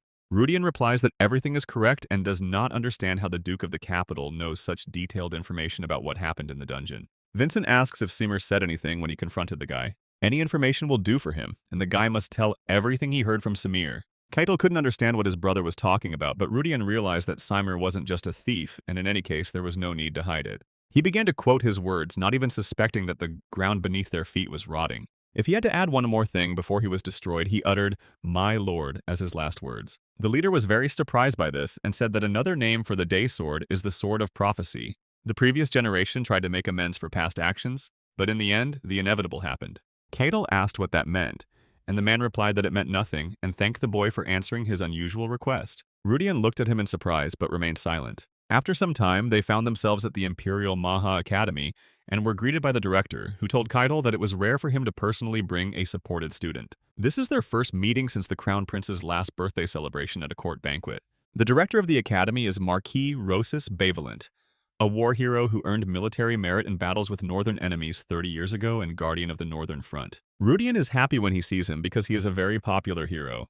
Keitel points to the boy and says that this is the one he discovered in Iskar's territory, and it looks like he has gained unexpected benefits other than the Holy Sword. The director asks if the man really means to say that he is more than just a talented genius. Keitel replies that this guy could be on Crox's level. Rudian is a little worried because he can't be compared to a talent like Crox, who is the only martial artist capable of confronting gods with a sword. With the exception of the main character, compared to Crox, this is not a talent, but a disaster. Keitel says there is no need to elaborate, as they can discuss it in a few years, but since he is a commoner, he would appreciate it if the director would keep a little eye on him. The man asked if there were such inferior people at the academy, but promised to be attentive. Rudian walked down the hallway, found the Imperial Academy dormitory, and was shocked to see that he had his own room. This room looks as good as Kalain's room. Keitel says that he will live here for the next 7 years and asks if he likes it, and the guy replies that he does, but wants to ask why the man is doing all this for him. He checked the contents of the contract from the Delphian Foundation, and other than joint sponsorship with Count Iskar, he found no coercion or obligations. Keitel says that a reason is not really necessary, as the desire to continue on the path to the future for a promising talent is already sufficient motivation. Rudian replies that this is sufficient, but It is too much money to be considered charity, and despite this level of investment, the contract does not even provide minimal protection. The man replied that he had heard that the boy had also worked as a secretary to the young lord, and that indeed his mind worked well, since he had entered into an agreement with the count after graduating from the academy. Whether he joins the Knights of the Lionheart or the Knights of Glory, these are their conditions. But the guy should know that things just worked out that way for them, which is why the contract doesn't include any details about the circumstances. Rudian understands that in the future he will have to choose one side or the other, but the academy is only an interim means to an end. Cadel leaves and says that he will look forward to seeing what choice the guy makes. Rudian himself thinks that his choice is to escape with profit, but there is something else. When the guy is left alone in the room, he turns to his sword. He asks if he felt anything related to demonic energy, especially in Delphian, and he replies that it's an unexpected question, but he didn't feel any demonic energy. The guy asks if he is sure because, even though he is sealed in the sword and most of his senses are blocked, he is a demon and should feel something like this. Adi flies up to the guy and asks if something is bothering him. In the original work, Vincent, the Duke, was an unfortunate figure who, along with Keitel, was killed by demons. After the murder of Vincent and his brother, Luciella became the head of House Delphian, and the circumstances of the Duke's family's life remained only a MacGuffin. Rudian doesn't understand what the reason could be, because if we think in terms of cause and effect, then Keitel had no motive to kill the Duke, and this is definitely strange. Of course, there was indeed an attempt on the man's life when he was leaving the capital, as happened this time, but the Duke was killed openly in the capital. Being killed simply for being an enemy of the demons seems unnatural, since, on the other hand, most of the high-ranking nobles in the capital would then become targets. There's clearly something wrong here, something important that can't be ignored, and it looks like Rudian should make friends with the Duke's family. Rudian was already sitting in the classroom, and the rest of his classmates were looking at him intently. Adi noted that, as expected, there were many who recognized his master's true worth, and although he understood that student transfer was difficult, the amount of attention was simply overwhelming. The demon in the sword said that there were so many delicious-looking souls. In human terms, it was called a buffet. Rudian wonders if all this attention is due to the support of the Keitel Foundation, but he has heard that there are about 30 sponsored students in the Knights department. Including himself, there were only 7 such first-year students, and suddenly a guy came up to him, said hello, and asked to sit next to him. Rudian also said hello, said that it was possible, and introduced himself. The stranger's name was Abel. He was glad to meet the transfer student everyone was talking about. They were in the same year, but he was older. Rudian says he's also glad to meet him, and asks why everyone is talking about him. To which Adele is surprised, since it's been almost 10 years since the Foundation accepted an exchange student. The guy realizes that 10 years is a long time, but is it really worth all that attention since he is not a prince or a princess, but just a random commoner? Adele replies that he really doesn't know because student exchanges are generally prohibited at Maha Academy. The only ones who can bypass this ban are either particularly famous individuals or high-ranking nobles close to the imperial family, and he was accepted because he was personally brought by the holy sword Keitel. And also because since Crocs there hasn't been a single exchange student from their foundation. But not only he, but also the young lord of House Iskar, who obtained the sacred sword, also attracts attention for similar reasons. Rudian understands that the lord studies in the same faculty, but in a different class, and he does not want to run into him. Adele says the reason he came was a special request from the student council president. Lady Luciella asked him because he had seen Keitel and should at least have heard her name. Rudian realized that this girl was the student council president and was surprised. Adele explains that when commoners first enter the academy, it is natural to feel overwhelmed and unsure of what to do, so there is a tradition of guiding new students, and he was appointed as Rudian's guide. But since he is also in the Knights faculty, it will be a little disappointing if their first meeting turns out to be just a formality. For novice knights, conversation preceded by physical entry into combat is a tradition. But everyone here is very nice, so he shouldn't worry. And here he is, his new friend and some other unfamiliar guys standing in the training arena of the Imperial Academy. One guy introduces himself as Oliver Dran, a 5th-year student, and says it's always nice to meet new students. A girl, Claudia Reyes, also a 5th year, admits she expected to see a monster, but instead saw just a cute child. Adele introduces another girl, Karen Letitia. The girl interrupts him and says that she is a final-year student, is glad to meet him, and heard that the Holy Sword personally brought the guy. Rudian says that this is true, but it is all because Keitel saw something special in him, and since he would not praise him without a good reason, the girl decides that it is better to look at his skills right away. She places a wooden sword in front of him and says that she wants to duel him. Karen throws the second sword at his feet and tells him not to worry, as she won't be fighting at full strength, she just wants to evaluate his abilities. He should be fighting at full power, but Rudian, looking at her face, understands that it says otherwise. Adele turns to Karen and asks if she didn't promise not to step out of line, and the girl replies that when she said absorbing, she meant that she would simply try. Oliver says he's curious, and Claudia adds that she heard the Lord chose only one person, and that was Sir Croaks. Rudian drops to the floor for his sword and doesn't understand whether he really has no choice.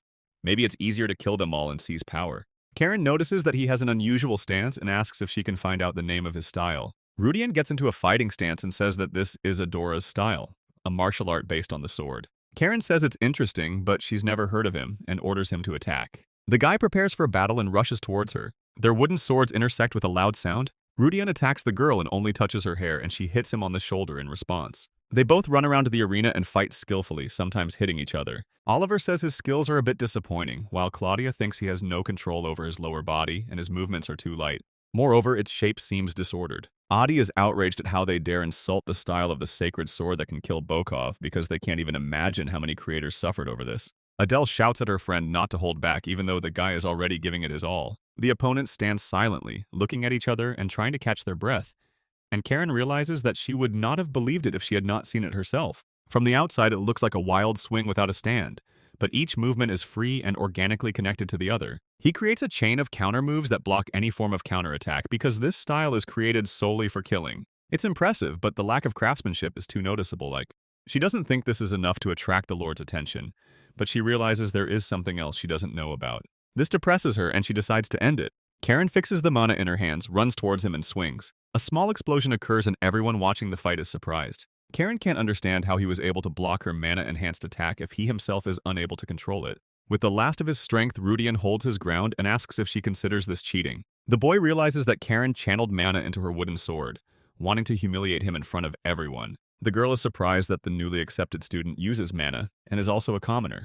Then everything becomes clear to her and she realizes how he became a student, not expecting him to block her last blow. She bows and apologizes for not being able to use mana as the eldest. Rudian replies that he hopes not to encounter anything like this again since Luciella may have recommended him, but her opinion of people may be wrong.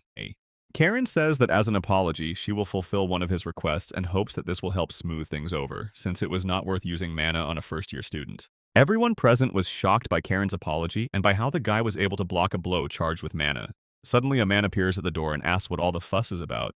This man came on Luciella's orders to check on the new student, and he saw how Karen had the audacity to test his skills and received a worthy rebuff. Alvin says it doesn't seem like she meant any harm and apologizes to Rudian. The guy immediately recognizes this man, Alvin Kepler, who appeared in the original work in the chapter about the War of Superhumans. In that story, he was the main antagonist, and the guy is almost sure that in the original story, Alvin was a character who helped the final boss. Alvin explains that their girlfriend is very determined and suggests seeing her again in the next few days. Karen stops him and says she doesn't need his help. The man interrupts, saying that during the welcoming ceremony for new students, factions and positions do not matter. Moreover, he came here at the personal request of Lady Luciella, and, in his opinion, her status should not be neglected. As a senior, he will also take responsibility for today's incident. Rudian thinks that he didn't plan on getting involved with these guys anymore, but if he's the one who wants to make contact, if he is that same Kepler, then that is a different matter. After a while, he was already sitting in his room, and Adi told the guy that he had become completely relaxed lately. Rudian can't do anything about it because the room is so nice. Who would have thought that he would be so happy just being away from Kalain? The monster says that today the guy planned to find out about Alvin Kepler and his entourage. Battle of the Superhumans is the only chapter where the war was not fought over good and evil, but over differences in views, and although Alvin acted as an antagonist, he was not the enemy. 3 days have passed and there has been no sign of Alvin, and if we recall the original plot and analyze the past, then if the guesses are correct, it is approximately clear where he might be. He decides that he and his assistants must make the first move. He approaches Diablo and says that if they run into any demons, he might need his help and asks if he minds. Diablo doesn't know what happened in the last 10,000 years, but if they were planning a new invasion of the human world without him, then there's no hope of success. People dare to encroach on the glory that rightfully belongs to him? Yes, let them all die. Adi notes that the guy seems very interested in superhumans, and he replies that he would like to recruit them to his side if possible, but is still curious about what is special about them. The Alvin Kepler he remembers is definitely not a knight. He is a Superman. Most likely, the secret organization of superhumans was already actively expanding its influence beyond the capital, and their abilities were considered insufficiently studied, which is why magicians treated them with disdain. But this bias became a huge tragedy for all of humanity, because it was this bias that forced the superhumans to do nothing during the second battle with the heavenly demon, which resulted in many casualties. Of course, they planned to strengthen their reputation by dealing with the demons, when the influence of the magicians was completely shaken, but by that time the war had already been ended thanks to the main character, Abel, and his comrades, and then the superhumans moved to the background. Thus began the Battle of the Superhumans, and if they had participated in the Second Great Demon War, perhaps this battle could have been avoided. Rudian intends to recruit these superhumans to participate in the war against the demons. The demon that laughs draws others in and uses them as a shield. He even enjoys it. But in the current situation, it will not be easy for the guy to lure anyone away. Status remains a problem today, but if he has a trump card that will interest the enemy, then any deal is doomed to success, and he already has a sea of information that can become such a trump card. He puts on his cloak and now sets out on a journey through the capital of the Empire, the Mauryan Empire, the capital of Navan, the bustling Western District. Alvin Kepler arrived there late in the evening. He asked his interlocutor if he was sure that this place was located here, since guards often patrol here. It's hard to believe that streets like these are controlled by demons, but the girl says she has reliable informants. Taking off her hood, she says that the demons are connected to the temple, so they are trustworthy, and introduces herself. She is in the color course, Maria Kepler. Her brother says that even if the information is accurate, there are plenty of nobles here, and if something goes wrong, a massacre will begin and the consequences will be irreversible. And the girl replies that their family has foreseen this and prepared special insurance. She brought an artifact of the Oparts level. The man says they need to act covertly, even if the situation is serious, and Maria says that's exactly why she brought him, because it's unknown what they'll face. Alvin turns to the other children and says that their role is extremely important. They must find traces of the demons. The second-year knights, Del Ruda and Nell Ruda, respond that they can be trusted. Maria recalls the Ruda family's ability to detect alien energy even among a huge crowd, and she regrets that such talents are now working for her brother. Alvin tells her not to say that because it's all for their purpose, and besides, soon she will lead everyone herself. At this time, Rudian was walking along the same streets, and although even the dark corners of the capital are quite developed, this is not the most pleasant place. Adi asks what his master is planning to do here, but so far nothing, because now the secret organization is increasing its influence in the underground. There is likely a fierce battle for territory with demons emerging and preparing for the Second Great War. He turns to his sword and asks if it can sense the demon energy surges in the city, even if they are not coming from here, and it replies that such a pitiful city cannot escape it. This is good because what the guy is currently aiming for is the only way to naturally intervene in the conflict between superhumans and demons. Facing the demon kings face-to-face is practically suicide, and while it's unlikely they personally lead armies in such places, they likely operate through subordinates, so the risk is minimal. All this matches the story of Alec Humea from the village of Baran, so it would be ideal to contact him. Ghoul von Belstad, the demon puppet and killer of the Keidel brothers, is the #1 person to eliminate in the current situation. Rudian decides that he needs to find Alvin Kepler first and then deal with Ghoul, but suddenly someone grabs him by the shoulder and speaks to him. The man asks what such a young guy is doing here, and if he is an outsider, then he needs to get out of here nicely. Rudian is glad that the guide showed up just in time and asks why he cares what this man is doing here. The stranger is angry and wants to tell him something, but the guy grabs him by the shoulder. After this, a magical wave passes from his hand, which is reflected throughout the man's entire body. He falls to the floor and grabs his shoulder. He is trembling all over and asks the guy if he is really a knight. Rudian says that if the stranger answers his questions honestly from now on, he will let him go. Lately, suspicious nobles have been increasingly wandering around the dark areas of the capital, and it is especially alarming if green-haired people or students from the Maha Academy are among them. He asked the stranger to tell everything he saw, heard, or learned, and to hide nothing. Alvin and Maria were walking down the street, and the girl said that she heard that a senior named Karen had gotten her hands on one of the notorious newcomers. She enjoys the special favor of Lady Luciella, and this is not the best scenario for them, but Alvin replies that in any case, the lady is not their enemy, and she must either be lured away or remain neutral. Maria asks her brother if he thinks this newcomer could ruin everything, and he replies that he doesn't know. If Karen has already tested his abilities and failed, then he has serious potential, but he needs to try harder to turn all their plans upside down. He says that this guy is still green and will not change anything for them, and he will be the one to become the Swordmaster's apprentice. They really should be wary of Karen because they have been competing with her for 7 years now. After a short pause, he tells her to move on, and the girl agrees without objection. Rudian stands on the roof of a tall building and finally realizes that he has found those he has been looking for so long. Finally, they come face to face, and Rudian asks Adi if he feels anything. He answers that yes, and asks if these people are mutants, since it is unexpected to meet such unusual creatures in this era. The most powerful superhuman in human history, and the main boss of the Battle of Superhumans, is a being who breaks all boundaries. Maria Kepler. Rudian asks Diablo if he's sure his disguise is secure, and he replies that he'd like to say that with his power, there's nothing to worry about. But this time, it's better to be safe than sorry. The boy agrees, because the fact that the Kepler siblings are acting on their own speaks to the extreme importance of the situation. And now they are about to move on to the main part of their journey. Alvin pointed to the building and said that this was the L. Granhart Theater they were looking for. He couldn't believe that the mages were actually involved in what was happening, so arrogant that they didn't notice how the flames were already approaching their heels. He asked his sister what their chances were, and she replied that the Viscount could either be a demon or his servant, but if the family archives were to be believed, there shouldn't be any major problems. However, if there are more enemies or they show their full strength, things will become much more complicated, and although it is unlikely that the Demon King himself will appear, one can only hope that the Viscount is just his servant. Maria and Alvin, along with Del and Nell, entered the building along with a group of strangers. On the top floor of the theater, they noticed a dark haze, which confirmed their suspicions. There was a demonic energy and the smell of blood in this place, and it was unclear how such a thing had gone unnoticed. Alvin said that, according to rumors, the Viscount was not just a merchant,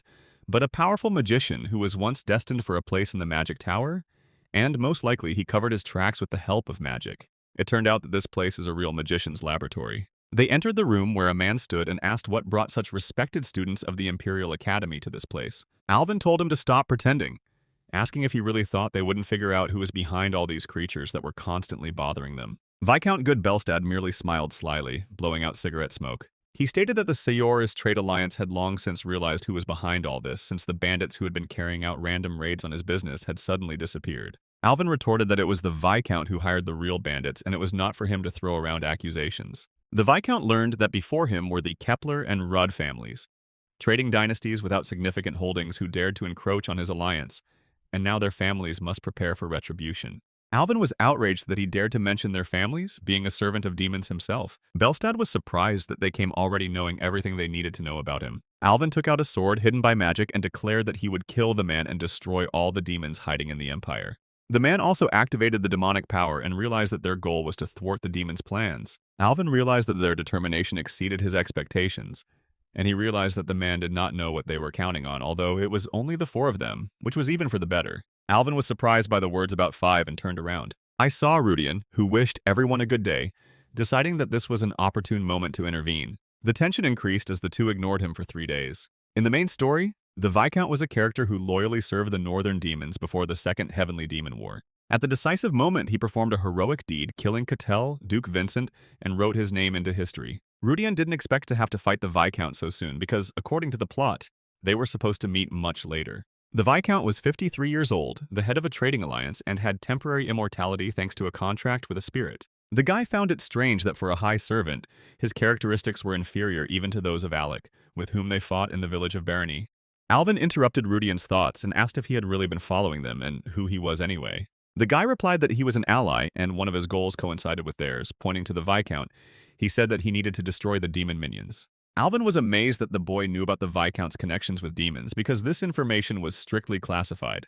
Rudian explained that he was a member of a secret organization called Adora, which strives to maintain peace throughout the world. Alvin admitted that he had never heard of such an organization. Rudian added that their scale is incomparable to the Psychic Empire, of which Maria and Alvin are a part. Their surprise increased because the guy even knew about the existence of their organization. Rudian said that before announcing the deal, he wanted to offer something. He will help to deal with the man, and in exchange, they will form an alliance with him. He was curious to see how they would react, so Maria turned to her brother. She had absolutely no idea who this man was or how he had managed to follow them unnoticed all this time. She was surprised why he was addressing his proposal to her, and not to her brother, as would have been logical. She couldn't understand how he even knew that she was the one secretly heading their underground organization. Rudian calmly asked her what her answer was, and Maria, without hesitation, directly stated that she refused. She could not accept such a serious offer from a man who aroused her strong suspicion, especially after it turned out that he had been following them all this time, and now they were not going to just let him go. After dealing with the Viscount, they will also deal with the guy himself, so he should be prepared. This scene is one of the events in the original plot where the Viscount was supposed to live much longer. And if the fight starts, innocent people will suffer. The Viscount turned to them and asked if this farce was over, and Rudian was wondering what method they would use to drive the man into a corner. Good stated that they were allowed to fight as much as they wanted, but he wanted to see how the pups would handle going into Tither's lair. He shouted for the celebration to begin and released dark power towards the people. Maria immediately took out a magical artifact, an hourglass, and began to spin it in her hand. She held the artifact in front of her and it absorbed the dark magic. The Viscount was surprised that the artifact affected space. It was a relic of the Oparts level that even the masters of the 4 great towers would envy. He decided that he would definitely take the artifact for himself and called them naive fools if they thought that changing the location would help them. The rude siblings realized they were sensing demonic energy, and Alvin realized he no longer had to hold back. The Viscount opened many black portals of different shapes. Distorted animals emerged from them, scary dogs, snakes, and horned creatures. Everyone immediately realized that these were demonic creatures, and that the Viscount was also a summoner. The man changed shape, taking on a demonic appearance, rejoicing in the power bestowed upon him. He laughed, asking if they really thought they could harm him. His appearance changed, but that was not all. His power continued to grow as the highest servants were able to temporarily take the form of demons. Rudian wondered why the Viscount's characteristics were no different from those of Alec, a servant of mid-rank, and completely forgot about this peculiarity. The demon shouted that he would make them pay for stepping into a hornet's nest when they should have limited themselves to minor skirmishes in the alley. Alvin asked if the Viscount was really just a minion and not a noble of the underworld, and Maria told him not to relax because he was now stronger than most such demons. Snakes, huge dogs, and three-headed creatures ran from the demon's side, and the demon himself laughed, urging them to accept their death. Suddenly, Maria began to cast a spell and yellow portals appeared next to the creatures, cutting them apart. The Viscount did not understand how this was possible, since he did not feel any magical power from Maria. Her mana level seemed no different to him than that of an ordinary person. Maria asked the man if he really still didn't understand anything. Rudian recalled that Maria Kepler is a superhuman, and the final boss of one of the chapters, the head of a family in a world where many powerful individuals exist. His current level did not allow him to obtain any information about her. Her followers called her the Golden Empress. The demon was very surprised because this was not the kind of power that an ordinary mortal could possess. Maria's hair turned golden, and rising into the air, she said that no matter what tricks the man used, it would all be useless. Although he doesn't believe his eyes, the outcome is already predetermined. The Viscount screamed and called his servants. He ordered them to immediately destroy Mary and tear his enemies apart. All the demonic creatures rushed towards her, but soon stopped in fear. Dima couldn't understand whether he was hallucinating, because all the monsters began to be sucked into Maria's portal. He immediately tried to stop her and offered to make a deal. He is ready to give up all rights to the shadow business. He will swear allegiance to her master and facilitate the conclusion of a non-aggression pact because isn't that what they were trying to achieve? If necessary, he would even give up his share in the trade alliance, but Maria only laughed. The demon tried to stop her, but the monster he was standing on began to be pulled towards her portal along with him. The stones floating in the air began to fall on the animals, smashing their heads. Rudian respectfully called Maria the queen among all those with superpowers. In order to realize his future plans, he may be forced to make her his ally. Just a couple of seconds later, all that remained in the place of the enemy was a huge smoking hole from which thick steam was rising. Alvin was genuinely happy that his sister had managed to defeat the enemy, but Rudian immediately stopped him. He noted that such joyful words were now completely inappropriate and premature. You should carefully examine the place where he was, because there is a chance that the enemy is still alive. Alvin dismissed these thoughts, saying that, of course he was dead, because even a demon wouldn't survive after that. But suddenly a black, slimy stream began to flow out of the hole like a fountain. Maria was still levitating in the air and silently watched this. The demon began to gather from the drops of liquid and restore the body. He laughed, admitting that Maria was stronger, but even her strength was not enough to kill him. Maria agreed that under the current circumstances, she could not finish him off. If only she had prepared more thoroughly. The Viscount was glad that she admitted her defeat. Maria replied that the inability to destroy this body does not mean that there are no other ways. She snapped her finger and the demon began to become paralyzed. The girl said that if it was not human flesh, then there was no need to treat it like a human being. She will beat this shell until the awareness turns to dust, and then she will drag off his family and finish them off there. Rudian watched all this and understood that it would be better to die immediately if he could not convince her. Perhaps the same end awaits him. The demon contorted in pain and said with a laugh that, if his assumptions were correct, the artifact would soon exhaust its effect. The ability to freely control space is the power of the gods, which means the tool has limits, and there are no more than 10 minutes left. Maria looked at the hourglass and saw that almost all the sand had already drained. It seems the demon was not mistaken, and since he is stuck here, his master will soon intervene. The girl didn't know what to do because if the contractor showed up, even her strength might not be enough. Not that there was no way out, but the price would be heavy. Rudian realized that it was time for him to act. He stated that dialogue between them was possible again. Maria looked down at him from heaven and realized that he had warned her that the demon could not be killed. She repeated that she was refusing the alliance offer, but that did not mean there were no ways to defeat him. Rudian proposed a different option. They would reject the offer, but in return they would ask to hear the terms of the alliance. He added a promise that they would not harm him, as he was a little afraid of them. Alvin probably has a solution, but it certainly won't be elegant, Maria agreed, saying that she allowed for such a possibility, and Rudian was pleased with his quick reaction and realized that it was too late to retreat now. The girl turned to the demon and told him to be prepared for failure. Rudian grabbed the sword and turned to Diablo, who replied that he already knew where he was headed. He asked if Rudian really thought he couldn't handle the pitiful remnants of some demon king's forces. Rudian said he just wanted to clarify and began to approach the demon. He grabbed him by the mouth and then pierced him through with the sword, and Dima didn't understand what he was planning. He should have understood that the pain had no effect on him and that all this was pointless, and he should have stopped. But suddenly his body was pierced by hellish pain and he screamed. Rudian explained that, as a magician, he knows ways to suppress pain and immortality gives him excellent regeneration. He continued to punch and asked where the confidence had gone. After all, the demon's regeneration suddenly stopped working. Immortality was granted by contract, and although a subordinate could not be destroyed, today this rule could be suppressed by a high-ranking demon. Moreover, of all the demons, Diablo is the greatest king, having reached the pinnacle called the 7 Supreme Thrones. When immortality is blocked, regeneration also stops working. The demon screamed in pain and said that he could not be killed. Rudian answered with a joyful smile that it was possible. He pierced the demon's body with his sword again, and black energy appeared around it. The demon screamed and a wave of dark magic erupted. Good Belstad, having lost the struggle for the inheritance of the Earl's family, began to study magic and reached such a level that he became a candidate for the role of successor to the head of the Tower of Mages. However, at a certain stage of development, he stopped and was excluded from the list of contenders. Exhausted, desperate, and out of patience, the man finally succumbed to temptation when a demon appeared to him. Thus he fell and became the puppet of the Overlord, destroyed his own family, and took the position of head of the trade union. Good became one of the main sources of funding for the demonic forces within the empire, and a link between them and the aristocracy. Even if the path of magic was closed to him, making a deal with a demon remains unforgivable, and now that the man is dead, the demons in the empire have lost much of their support. His magical power has been added to his chart, but the readings are barely up to the level at which they eliminated Castley. Maria descended from heaven and asked the couple how he managed to kill the demon. Suddenly, she noticed a demonic sword in his hands. Rudian said that she could see that his weapon had done all this and asked what the problem was. He wondered if he looked like a madman intoxicated with demonic energy. According to him, it is irrational to destroy the bearer of a demonic sword just for its possession, because who has ever seen anyone kill demons with this blade? The sword said that in the old days there were countless such people, but the guy asked him not to spoil the atmosphere. Rudian understands that Maria and Alvin are worried, but they must not ignore the current situation. Sword said that modern views on common sense are no longer what they were in his time. It doesn't matter where the man got the demonic sword now, Maria thought, but what matters is how he maintains his sanity while using it. She apologized for overreacting because the main thing was that he kept his promise, and now she is ready to discuss his proposal. Sometime later, they were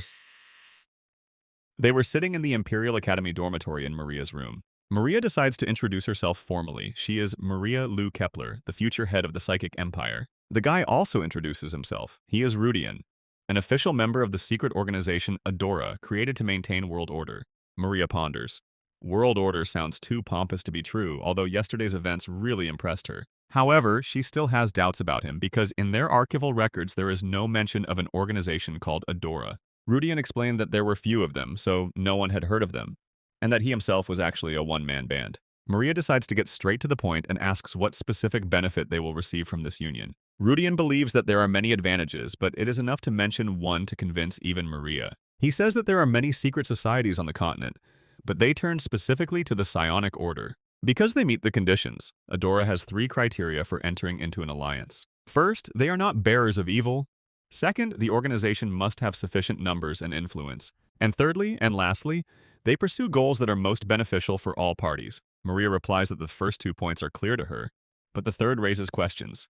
The guy talks about mutual benefit, even if their ultimate goal is still unknown. Rudian asks if psionics, like magic, isn't a generally accepted superpower. Their containment of demonic forces in the shadow of the Empire, as well as blocking the intervention of mages, is aimed solely at recognizing their merits. If they contribute to the destruction of demonic forces, the Imperial family will be forced to acknowledge the value of psionics, and this aligns with Adora's goal of maintaining world order. Currently, the number of demons on the continent exceeds all reasonable limits. In the Empire, the situation is still bearable, while in neighboring kingdoms, the elite is already completely under the control of darkness. If we use their intelligence and check everything properly, we will quickly be able to see that Rudian is telling the truth. Maria asked if demons had really penetrated so deeply into the human world, and the guy said that the Viscount was the head of the Serios trade union and controlled 20% of the imperial logistics. And yet he was just a puppet of demons, and did the girl still not believe him? Maria asked about the benefits of their alliance, and firstly, they would hand over all their data on demonic forces in the Empire without any conditions. Secondly, they will provide House Kepler and the Psychic Empire with the support of the most influential nobles and structures in the Empire. And thirdly, they will provide them with ancient knowledge on which the theory of psionics is built. Maria was delighted and couldn't believe what he had just said. Was he really going to reveal the theory of psionics? Adi said that this was all strange and asked if his master was sure that this would convince the girl, but he replied that she would not be able to refuse such a thing. The monster simply didn't understand the value of this knowledge because he had it since birth. But Adi's database contained many theories of psionics. It was this knowledge that gave me confidence in my negotiations with the Psychic Empire. In the original story, Maria possessed such power that even magicians could not compare to her, but the price to pay for the night was too high. In general, psionics lacks a systematic theory, which makes it extremely difficult to learn compared to universal magic. Moreover, a psionicist can only use the type of ability to which he is predisposed from birth. They tried for centuries to develop a theoretical basis, but the result ultimately came down to nothing more than a dependence on blood and innate abilities. Psionics theory is a cherished dream that can break down the barrier to the development of abilities. Hundreds of years of attempts? And here, finally, is a simple way to achieve what seemed impossible. They will not dare to give up. The theoretical works developed by the vanished empire of ancient psionics are now in the possession of the Adora organization. Maria's hands were shaking, and the guy asked what she thought about this and what she would do. Later, Maria returned to the Psychic Empire headquarters, and her brother came to see her, asking if she was okay. He said that this Rudian complicated everything, but they couldn't refuse. They didn't understand who he was at all, because according to the intelligence report, he was an ordinary person, literally no different from a commoner. Alvin couldn't believe it, because no normal person could control a powerful demonic sword and maintain their sanity. Possess a weapon capable of killing immortals. Only the ego sword sealed within a high-ranking demon possesses such power. An ordinary person would instantly lose his soul upon entering into a contract. Maria thought about Adora's organization and didn't understand what it was. They know everything about her organization, but they know nothing about them. Alvin said that for now, Adorp is in their sights. If they notice anything strange, they will eliminate them at any moment. Their secrets will be revealed over time unless they turn out to be enemies. The main thing is the benefit. Can Adora really deliver what they promise in exchange for an alliance? Maria said that they had a meeting with Rudian tomorrow, and that was the end of the conversation with her brother. Rudian decides that he needs to prepare for the main goal, to eliminate the Viscount, and this should be done after he has established himself in the capital. Since the man appeared earlier than expected, one must be prepared for the consequences, because now Rudian is still at the level where he can interfere with the original plot, and mistakes cannot be allowed. Rudian turned around and didn't understand why Nell and Del were sitting next to him, but the boy replied that they couldn't do anything about it. It was Maria's order. They were ordered not just to watch him, but to take him into their clan, and now they are allies. The real purpose is surveillance, but aren't Alvin and Karen from rival clans if Luciella tasked her with keeping an eye on the guy? If Karen saw this scene, there would be trouble, and suddenly Maria and Alvin approached him. The guy told Rudian to tell him who he was going to introduce them to. Rudian tells him to come with him, and then they will see everything for themselves. At this time, in the garden of the Morian Empire, Luciella greeted the prince and asked what the lady was doing there, because Viscount Belstad's daughter, Lady Citri, sat next to the boy, and she also greeted Luciella. Lord Kalain asked why the girl did not accept the lady's greeting. Luciella noted that she had not seen the girl for a long time, and for the first time since that ball. Kalin said that Luciella was probably overloaded with the task at hand and asked why she had come at such a time. The girl replied that she wished to report the murder of the Viscount and provided a report. Cullen snatched the paper with her seal and asked if there was any progress. She was happy that she received the paper, and it seemed that they would soon find out who killed Citri's father. She shouldn't worry. The traitors will definitely be found and her father's soul will be avenged, for which the girl thanks him. Luciella watched all of this very closely. At this time, Maria and Alvin came to the eastern part of the imperial capital, to a densely populated area where the guild headquarters was located.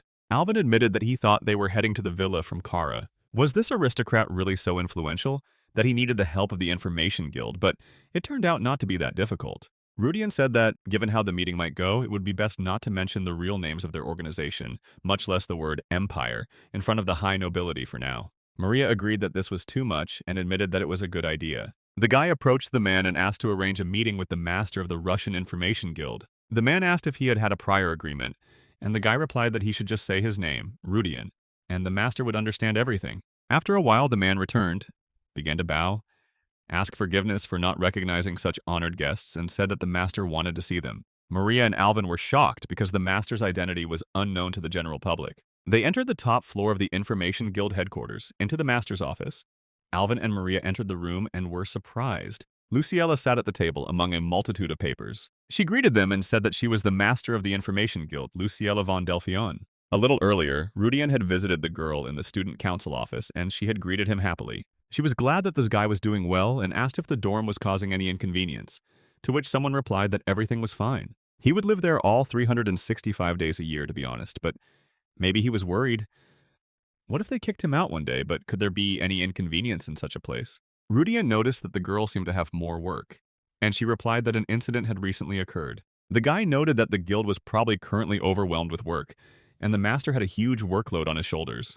Luciella agreed that it was already difficult, and now there was such a big scandal. She interrupted herself and asked the guy what he had just said. He repeated that now a great responsibility lay on the shoulders of the master of the Information Guild, Lady Luciella. The girl immediately activated her sword, which became very large. She pointed it at the guy's throat and asked who he really was. Rudian replied that he was merely a former vassal of the young Lord Iscard and now a ward of the Delphian Foundation.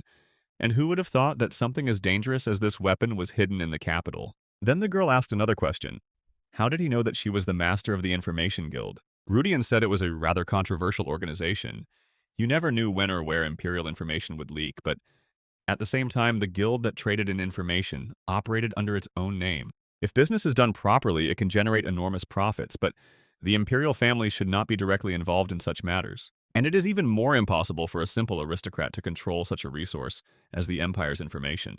Only the highest nobility, or rather even the aristocracy, connected to the ruling family. The only one who fits this description is a descendant of imperial blood, whose line of loyalty has been proven over several generations, and also the third prince's fiancée, Luciella. Luciella said it was a clever guess and he was almost spot on. She added that it was just a theory and asked him one last time how he knew about all this. Rudian replied that a rather influential nobleman had disappeared in the capital a couple of days ago, and some of the papers that had just so spectacularly scattered were probably related to this very incident. He confessed that he was the culprit of this disappearance. The girl was very surprised, and he said that everything was so. He was the one who removed Baron Goodbelstad. The girl asked if he really wanted to say that the murder of a nobleman in the middle of a ball in broad daylight in the center of the capital was his doing. Rudian looked at her face and realized that she didn't believe him. Luciella said that the joke was certainly funny, but did he really think that she would believe him? He certainly has mana and is really skilled for his age, but it is impossible on his own. Rudian said that naturally, he couldn't have done it alone.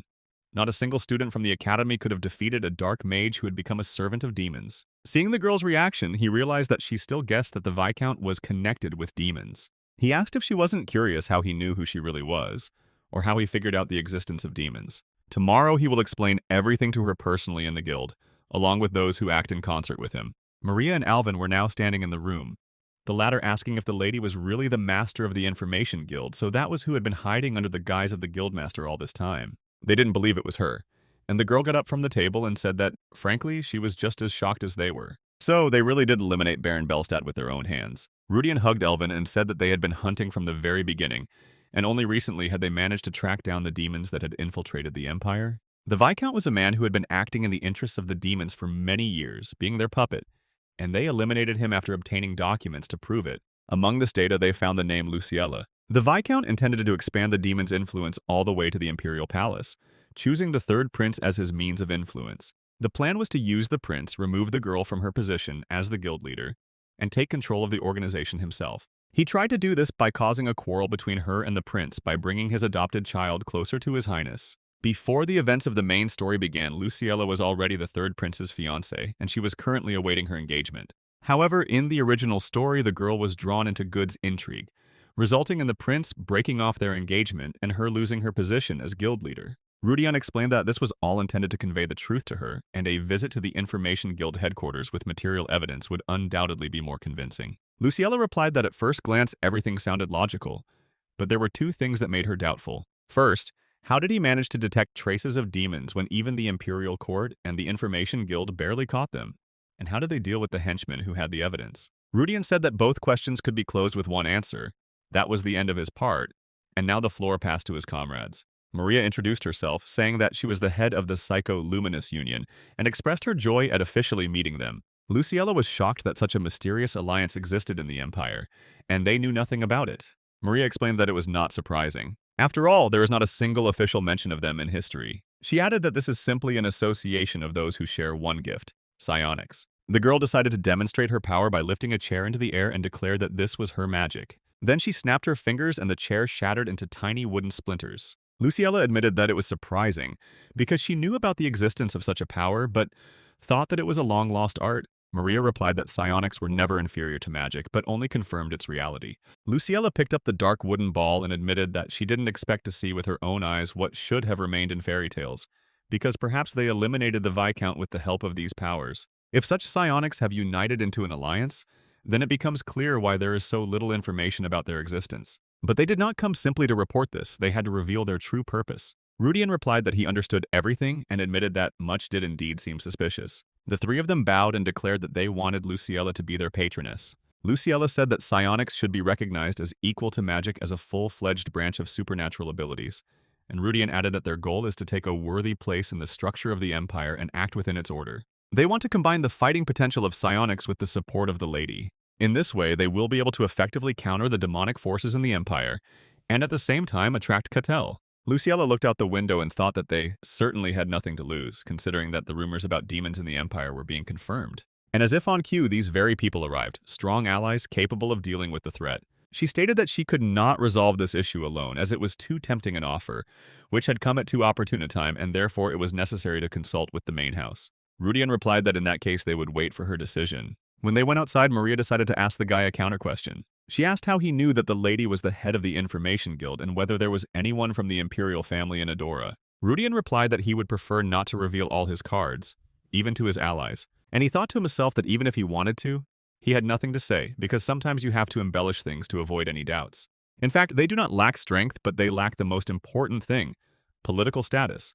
Because in the original, it was precisely because of the lack of support in the highest circles that they were doomed to the Yellow Academies. He told them to just watch, because he would ensure that Psycho Empire and his handful of people would be recognized as one of the pillars of the Empire. Maria didn't understand why this guy was giving them such support. Rudian thought that there were many reasons, but if he had to choose the most important one, it would be quite important. He believed that if they remained in the shadows and were unable to follow their own path, then only collapse would await them in the end. It would be unbearable for him to see all this. Alvin and Maria were surprised at what he was even talking about. While they have power and noble goals, in the regional plot they were merely victims created to offset the main characters. In fact, his favorite character is none other than Maria Kepler, who is standing in front of him now. At least one person in this world had to support them, so he told them to hold on because he said all this sincerely and wanted to prove it with his actions. When the sky became dark and only the moon and the stars shone, a carriage drove by in which sat a girl who did not understand who was behind all this.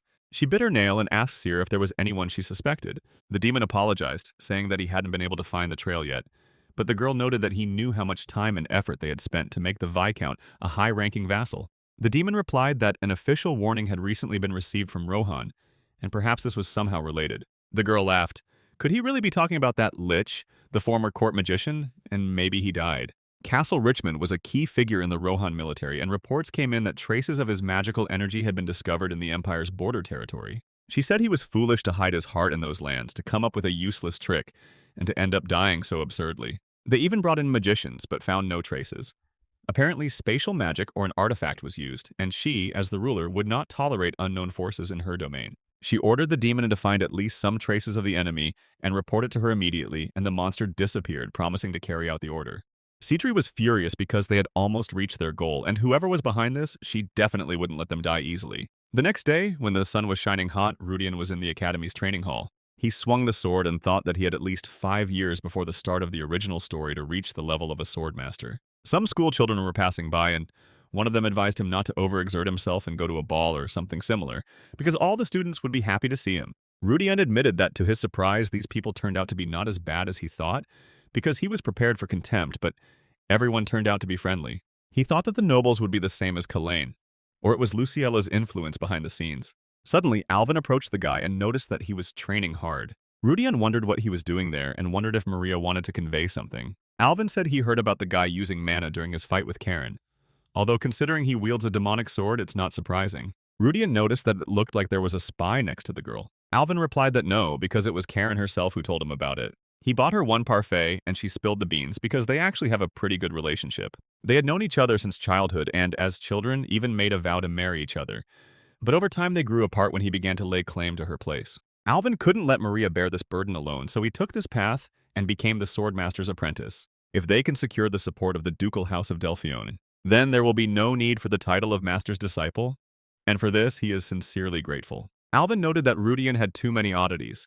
He wielded a demonic blade, but his movements with the sword were clumsy and his skill was blatantly immature. He held the sword in front of his face and said that it was precisely because of these contradictions that he could not trust him. Rudian just looked silently at his interlocutor and did not understand what would happen now. Maria was in her headquarters, where a man stood next to books saying that you can't trust those who hide their true intentions. Maria approached her father, noting that the theory about superpowers presented by Adora turned out to be genuine, and all the researchers agreed that it seemed to be from the distant future, not comparable to their work. But they parted with such a treasure easily, and the man said that there really was logic in her words. However, she must remember that in the entire 1,000-year history of the Psychic Empire, there was not a single one of them among those who sincerely sought peace. The head of the Kepler clan and the Psychic Empire asked the girl if she had already personally studied all the records. Maria replied that this was true, but that the man's emotions did not seem feigned to her, and the decision to cooperate lay with her as the leader of the Union. That is why they are obliged to repay the debt, as honor demands. Even if Adora came with bad intentions, Matthias said that if she was so sure, then everything related to Adora was entirely her responsibility. The girl thanked her father, but the man added that if they really had such an advanced theory, then it all looked strange. He wondered why they would use the green world with such knowledge, which made Maria think. The 7 colored worlds are real-life dimensions, as well as 7 myth-level artifacts that grant colossal power. Among them, the green world symbolizes psionics and allows the use of powerful superpowers. At this time, Alvin told the guy that the very fact of his knowledge about the green world, information about which is stored in the main house, already says a lot.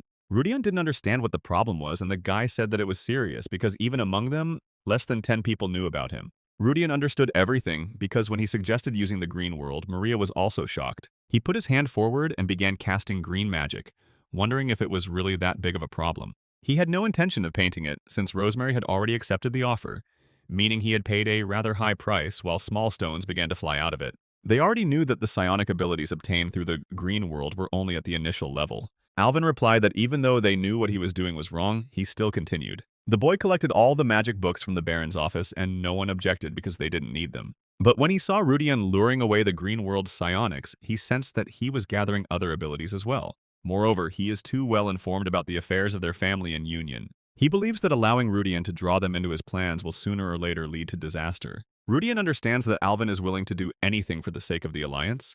He is striving for a great goal, and perhaps he is worth recruiting. He agrees that Alvin is right because he is indeed gathering strength and plans to master all the abilities available in this world. To do this, he needs as many allies as possible, like the main character Abel. He is confident that he will be able to prove his innocence and sincerity of intentions. If Alvin watches his every move, he will definitely get to know him better over time. Alvin didn't understand why he was saying this, but Rudian said that he simply wanted to prove the sincerity of their alliance. He thinks it's better than starting a fight right now. Alvin agreed with this and put away his sword, and the guy thought that they had a reliable ally.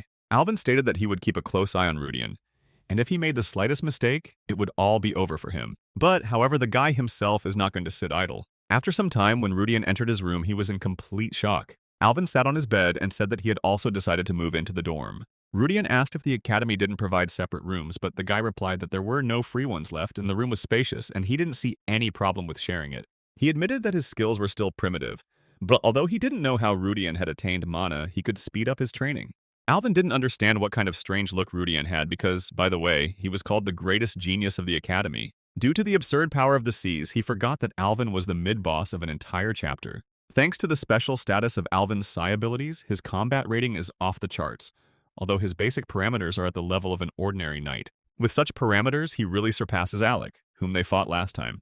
Although the Viscount was inferior to him in basic characteristics before turning into a demon, considering Alvin's age, he can truly be called a monster. Alvin said that sword training was just a secondary aid, and Rudian said that he would prove his case and that it was a mistake to consider him a mere observer. Rudian also added that help is always welcome, and he himself does not intend to stand aside. He sat down next to him on the bed and said that he had one plan and asked if Alvin could trust him and follow him. At their current level, approaching a demon would be like willingly climbing into the mouth of a predator. This means they need to find a helmet that will protect them, even if the tiger closes its jaws. After some time, Alvin, Maria, and Rudian came to the headman's office, where the girl said that she had been waiting for them. Luciella stated that she accepted their offer on behalf of Duke Vincent von Delphion. If their intentions are for the good of the family and the empire, then they will become a reliable support, lighting the way. After this, she turned to Alvin and said that since they had entered into an alliance, they had done something for him as proof of their intentions.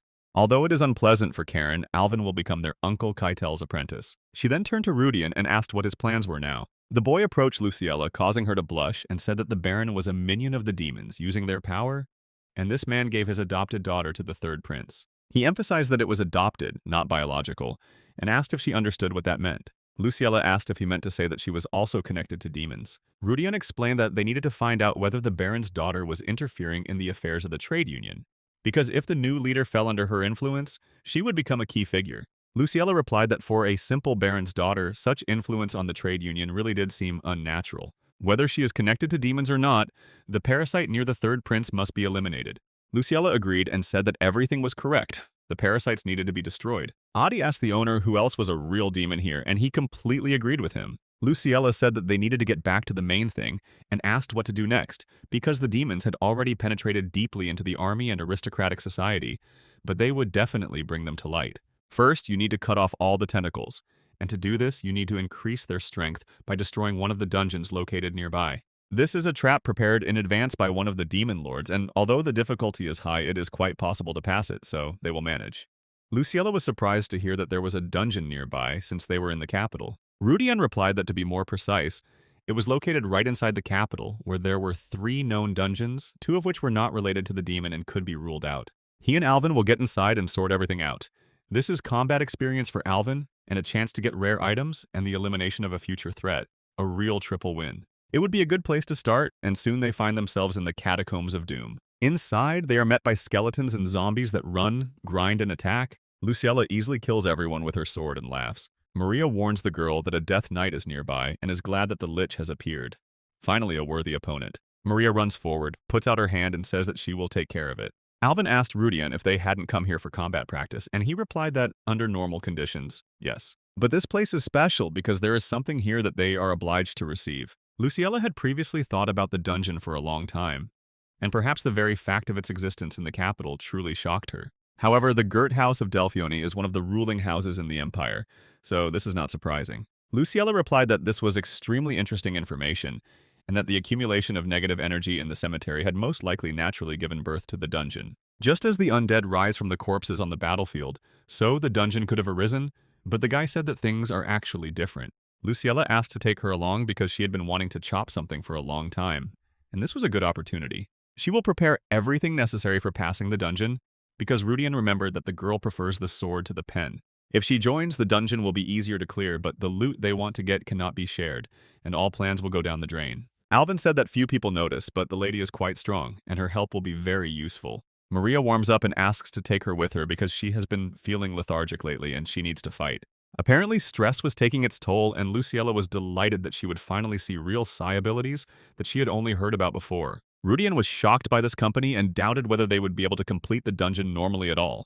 Together they came to the north of Neva to the capital's catacomb. Luciella, holding all her weapons, said she thought this was enough for her. A mithril short sword, an artifact with a permanent light spell, a spatial bag with water and provisions, a pair of silver daggers, the girl looked full of enthusiasm. Her choice of an unusual short-bladed two-handed sword suitable for tight spaces speaks to her experience in dungeons. Rudian decided to ask whether it was possible to exchange an artifact or gold bars with magic for cash, and whether she had any good channels. The girl replied that their house could buy back artifacts made of magical gold if they weren't stolen. In limited quantities, although with large sums, this would be problematic. Rudian remembered the artifacts that Adi had stolen from the secret vault. Even one of them could fetch tens, if not hundreds of gold, and it was good that there was now a distribution channel. Luciella warned that the Kepler trading house was also quite large, and could they really be in financial difficulties if they had to sell even artifacts? The 3 of them looked at each other, and Luciella said that everything was clear to her. The 3 of them were not originally allies. These words greatly surprised Maria and Alvin. Luciella said that they would definitely explain everything to her later, but now they needed to move forward and lead the group. Rudian takes the glowing star and moves forward, and Adi notes that small lies are revealed instantly. They enter the room and realize that in such a huge dungeon there must be a crypt keeper, which means he was removed. Rudian, as an informant, is asked to explain everything, but he honestly answers that he does not know where the caretaker went and why everything is like this. It is a mass burial site for those killed in the previous war, and negative energy easily accumulates here, making it an ideal location for necromancers. Luciella asked if this meant the necromancer was guilty, but the boy replied that it was not. It was a creature from the borderland because, in the colored worlds, black symbolizes power over death. With the help of demons, a creature from the borderland came here, which they used and threw here. But as usual, the creature absorbs energy, raises the dead, and expands the influence of the borderland. Rudian was asked if the order team should be called, but someone said they could do without it, because why carry a bread knife when Maria, a weapon capable of slaughtering a bull, was at hand? Luciella said that was great, burst through the next doors, and declared that such creatures must be destroyed until there is a signal, and they went forward. The girl swung her sword gracefully, destroying enemies without much effort. A zombie knight appeared nearby, shouting that he would not take revenge and would not be able to close his eyes. Luciella cut off his head and said that they had already smashed the skulls of everyone who had tortured him, and now he could retire. Rudian noticed that the girl was destroying a death knight with a strength of over 2,000 in just 3 strikes, and wondered what kind of monster she was. Luciella said it was all just wonderful, and all the pent-up stress seemed to evaporate. The guy thought that he really liked her, and if it weren't for the underground cemetery, he would have been even more worried. But then they noticed that there were a hell of a lot of monsters again. Luciella said that quality has given way to quantity, and it's getting boring since there are no more death knights and leeches to be seen. Maria stepped forward and said she would lead the way. Since there are no worthy opponents, she will deal with them in one blow. She snaps her finger and a golden wave emanates from her, tearing enemies to pieces. Luciella compared it to a wave of high magic and thought that this was the true power of psi abilities. Maria said it was nothing, and Luciella clapped back and said it was amazing. Rudian thought that if things continued like this, according to the laws of the Empire, Luciella and Maria would receive the lion's share of the rewards for completing the dungeon. He may give up one award, but he is obliged to take the second one. Suddenly, they heard the sounds of a creature from the borderland, reminiscent of a sheep's bleating. Luciella encouraged Maria and told her to go forward. Together, they ran into the next room, leaving the boys alone. They came in and were surprised, because they didn't know that such a place existed here, and after returning, they would have a lot to investigate. Maria said the place looked like the Colosseum, but Luciella thought it looked more like an execution site. Then the skeletons sitting around turned out to be not spectators, but executed prisoners. Suddenly, a monster appeared in the sky, screaming about how these people were cursed and how they knew he was here. Everyone realized that it was Baphomet, the minion of the demon lord. Maria said that one could guess from the sheep's bleating. But Alvin did not expect such a serious opponent. The sword in Rudian's hands began to laugh, saying that the passage through the portal had pretty much battered the monster's body. He looks whole, but in a normal state he wouldn't talk in front of a person. He has the lord of the underworld behind him, and he turns his nose up at even the demon lord himself. The sword claims that he is trying to seduce them with cunning and flattery. The first step towards them, and finally just 4 people, are ideal prey for him.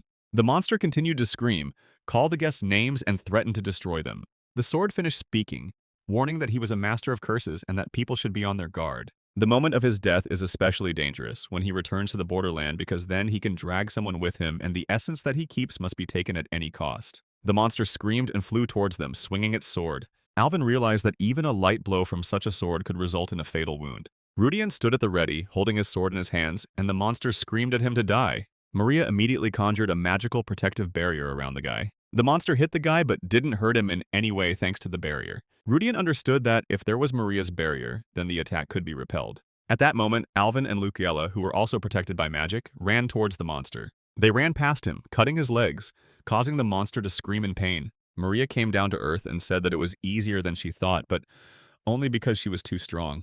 If Rudian had come only with Alvin, he would have used the demon's power. But in the current situation, that is not necessary. He looked at the monster's stats and was shocked by its strength. Its original combat power was 110,000. Maria said he looked like a possessed Viscount and looked like he was under severe restrictions, so they needed to get this over with quickly before it got worse. It seemed to her that the demon was guarding something. Perhaps he was guarding a magical ball that shimmered strangely and was located behind him. Rudian didn't understand what it was because there was nothing like this in the original, and he didn't feel any magic or spiritual energy. Maria said that whatever it was, they would figure it out after they killed the monster. At this moment, Alvin fought the monster one-on-one using magic. Luciella appeared next to her and said that it was a pity that she had not brought Giadelica with her. That was what she called her sword. Rudian looked at his sword, which was called Diablo, and decided that it was not for him to judge other people's tastes. Now it was time for him to enter the fight. He needed to plunge the blade straight into the heart because, according to the sword, the monster's magical energy should be very tasty. Rudian, if he can, will of course do it. The monster blocked Alvin's attack with one hand, while with the other, he tried to strike Rudian with his sword. In a normal situation, such pathetic brats wouldn't even become his opponents. He screamed that he would forgive no one, neither the damned demons who locked him here nor the vile people who tried to kill his sacred body. The servant of the Lord of the Dead dares to call himself a sacred body. This is ridiculous, and one cannot engage in combat with him head-on. Rudian said that before dying, the monster could cast a powerful curse, and Alvin and Luciella heard this and said that they would take it into account.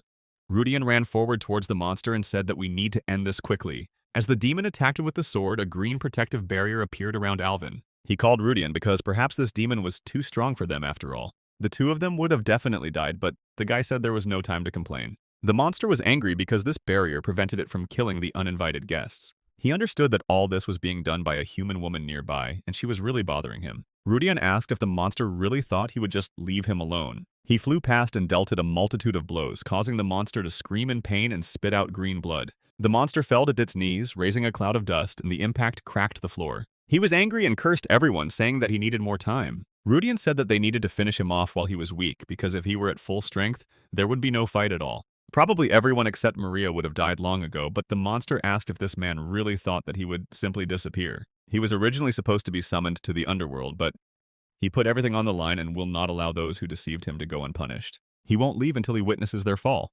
Rudian was surprised that even the demons interfered. The monster threw out its sword, which crashed into a pile of skull. Alvin didn't understand what the monster was doing, and the girl replied that it seemed he had decided not to fight anymore. The monster raised its hand up and then dug its sharp claws into its chest. Maria screamed for everyone to be careful because in exchange for his life, he removed all the restrictions at once. She immediately activated several magical barriers to protect her comrades. Alvin immediately realized that the monster was going to curse them. The monster screamed that he was giving up his life and the remaining magic. He asked to hear the call of this unfortunate mountain goat and not to reject it, turning to the ruler of other worlds. Rudian, having heard all this, was very surprised. According to the plot, this part with the monster was from the original, from the 3rd chapter of Space War, where there is a battle with alien races. Although Baphomet appears little there, the guy should have understood why the 3rd chapter. This monster is either connected to aliens or is capable of summoning such creatures. The monster with a hole in its chest turned to the sphere that was flying nearby and asked for more creatures to be brought here. Dark magic began to form around the ball, filling the entire room. Rudian began to curse everything around him because he realized that he was caught. The sword in Rudian's hands warned that this was dangerous. The monster could not summon the Lord of Darkness, so it resorted to tricks. Most of the gods associated with this planet exist in other dimensions, making it extremely difficult to summon them. However, the beings from outside located in the same dimension, judging by the colossal energy, seem to be those whom the monster is now trying to summon. These deities have no particular connection to the planet itself, and if they appear, the situation could get out of control. Even Diablo's sword called it trouble, which greatly surprised Rudian. At this time, the monster continued to scream upward into the sphere, begging for the mysterious creatures to appear. Everything that was happening looked so ominous that no one present had ever felt such power in their entire lives. Maria screamed that the sphere could not be left unattended, and from now on she would not hold back her power. However, Rudian stopped everyone and said that the monster itself needed to be eliminated, not the sphere. He explained that improper impact on the sphere could cause a powerful explosion, and the monster confirmed that it was already too late. The monster mockingly stated that even if he was killed, nothing would change, and he would watch with interest as the power got out of control. Mary said in horror that if the creature that Baphomet wanted to summon appeared, even her power would not be enough. The explosion will destroy the capital, and if they don't stop what's happening, not only the empire will perish, but the entire continent. Rudian agreed with her, assuring her that the continent would not simply perish. In response to this, Maria exploded with rage, saying that now was not the time for jokes. Rudian promised that he would make his way to the monster and plunge his sword straight into its heart. He said the blast would be terrible, but they would have to protect him. And Maria was shocked by his recklessness. For the first time, he saw the power of the afterlife and external energy with his own eyes. The sword laughed joyfully, saying that it seemed the boy had finally realized the full greatness of his being. Maria promised that she would try to protect him and cope. Then Rudian began to cast a spell on the sword and walked forward. He asked the sword how much time they had, and it replied that they had 1.5 minutes left. The guy was satisfied with this because 30 seconds on top was better than nothing. However, the sword added that if he wanted to truly control it, he must first become what is called a sword master. Rudian laughed and said that he would definitely become one. Approaching the monster, he said that all that remained was to wait a little. Every time he used the sword's magic, he felt as if he was shortening his life. The sword replied that it was indeed so, but wasn't it amazing to use such power in exchange for a piece of life? Luciella immediately noticed the presence of demonic energy. Maria confirmed her suspicions, saying that it was an unusual demonic sword, and she wondered how long the boy could maintain his sanity.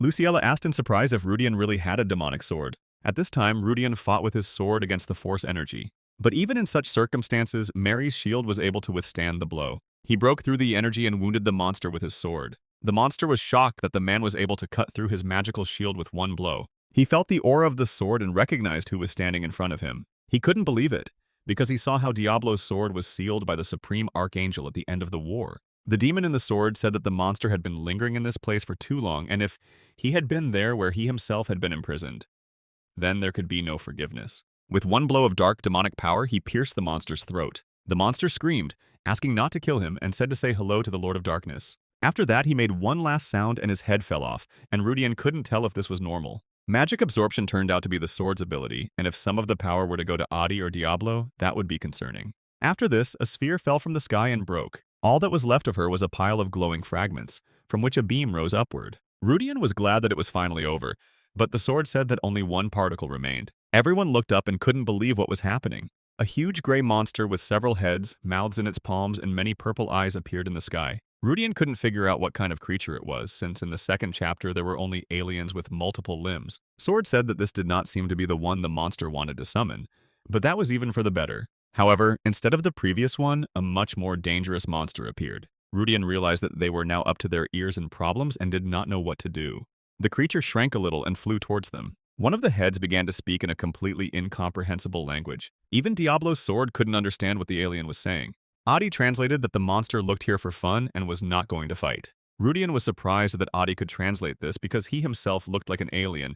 He asked Adi why the others couldn't see him and whether it was even possible to translate. Adi replied that it was his ability to adjust the perception of those who could see him. He asked Rudian to ask the creature if it could change its appearance, since it should be able to take on human form. Adi said that he understood everything and flew towards the alien. Several tentacles emerged from it. It began to gesticulate actively and speak in the alien language. After this, she began to descend towards her master, explaining that this alien was only using this appearance, which was not his true form, but merely a crude imitation of the human species, and that he would now take on a more suitable appearance. Then the monster began to slowly descend, gradually melting and changing its shape. Gradually, he turned into a human, saying that human language was quite complex and it would take him some time to adapt. Now, in front of them stood a little girl who called Rudian the Chosen One, the Sealed One, or the Aled One, which she found quite interesting. The aliens call her Ev, and now she intends to follow them. Everyone looked at the stranger and was in complete shock. In the Chronicles of the Seven-Colored World, there should be no alien races or gods with such a name.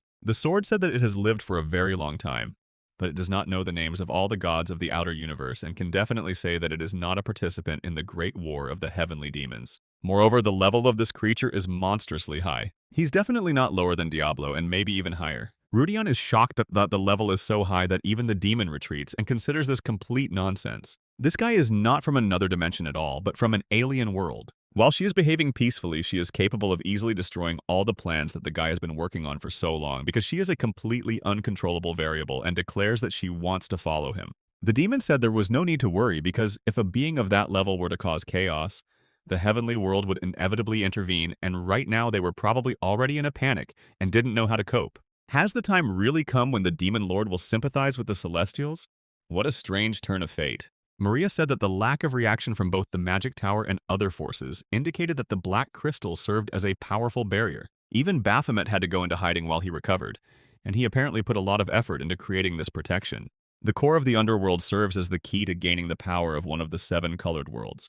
The black, although there is no exact description. Abel, having defeated Baphomet, obtained the core of the black world, that is, logically, the very crystal, the key. Rudian, realizing that nothing can be done, takes the sword in his hands and walks away. He then uses a new magic with his other hand, pulling Baphomet's sword towards him. The weapon hits the floor in front of the guy and he orders it to shrink. At the same second, the weapon changes size, as well as shape and color. He gives the weapon to Alvin and says that it is a very valuable artifact and must be used wisely. The blade is capable of reflecting even aura, and its length can be changed at will.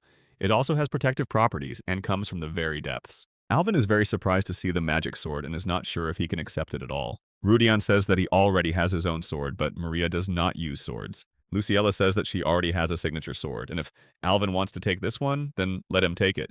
Alvin gratefully accepts the item and agrees. Although they obtained the core of Baphomet, they did not leave empty-handed. Even though most of the mana was purified, Baphomet must have been accumulating power for a long time. Now, in terms of mana level, Rudian is on par with a high-ranking mage or an elite knight. They decide that there is one last issue left to discuss. What should they do with this girl? She looked at them in surprise and did not understand what was going on. Luciella addressed her, and judging by her words, she now intended to follow Rudian. The girl said they could provide her with housing and a fake identity, but they don't understand who she really is, how great her power is, why she's after Rudian, and what her words to him mean. All this remains a mystery, but the most disturbing thing is her icy indifference, like a predator who is bored with its prey. Rudian turned to Ev and asked why she wanted to follow him. The girl said that she thought it would be fun. Rudian remembered that the sword in his hands, Diablo, had once said something similar. What does a supreme being with divine status feel when he looks at it?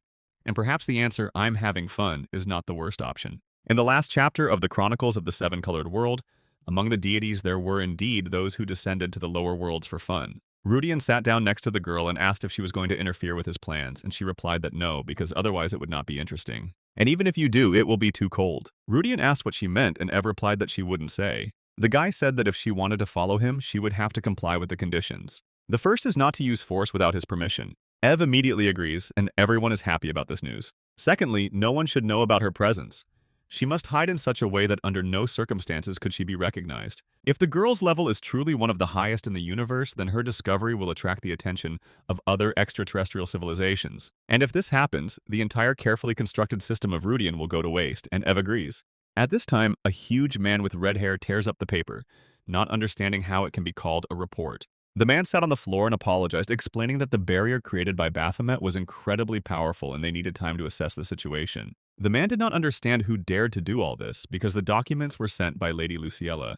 He was shocked that a mere man had defeated Baphomet and was especially outraged that it was some stinking puppy that had barely left its mother's breast. The leak of information about Baphomet worries him, but the worst thing is that they didn't even notice how he was eliminated. If a human had actually killed him, the energy blast would have burned down half the capital, so they check everything they can and the man asks for a little time. He is perplexed as to why the girl hasn't dealt with Luciella yet. He turns to Asmodeus, who is sitting on the couch with two blonde boys next to her. She says that the girl did something wrong, but in the end it is her fault because her goal is the third principle, only it. She admits that Luciella is a nuisance that should be eliminated for the greater good, but trying to curb Asmodeus's antics is going too far. It would be better to find out how she managed to deal with Baphomet, since the girl's combat power had long been thoroughly studied. She definitely couldn't have done it alone, and so quietly, which meant there was a supplier. These people are definitely a nuisance to them. They threw all their resources into the investigation, but there were no leads, and this turned out to be a good move for Eligos. The man says they plan to wait for Baphomet to recover, and then immediately take away his power, but it is unclear whether this blow was targeted or accidental. Eligos shouts that this was, of course, an accident, because if people knew what they were planning, they would not have bothered Baphomet and would have struck in a completely different place. It seems they were just lucky because until now Asmodeus only pretended to be a rival, hiding behind a love Christmas drama, but now that Luciella has found herself in league with their enemies, she is constantly interfering with their plans. She will never leave this girl alone and decides to start with her surroundings. Near the Academy's main entrance, people greeted Luciella with delight because everyone had heard about the incident after which she received a medal from the Emperor. At this time, Rudian and Alvin were standing in the building, and he noticed that the girl was very popular. Lady Luciella, having accidentally noticed what was happening, dealt with the horde of undead together with the Knights of Delphion, and this became a rather successful legend. If their names were mentioned in official documents, they too would become famous knights, but if they were killed by demons, what good would the honor be if they were no longer alive? Rudian says that the results should be announced soon, referring to the identities of the mages who were involved with Miss Belstad. The girl from the Viscount's house, the only demon king to survive the first chapter, is the main antagonist. To prevent the downfall of Luciella and the Delphion family, now that things have gone this far, it's best to take care of this as soon as possible.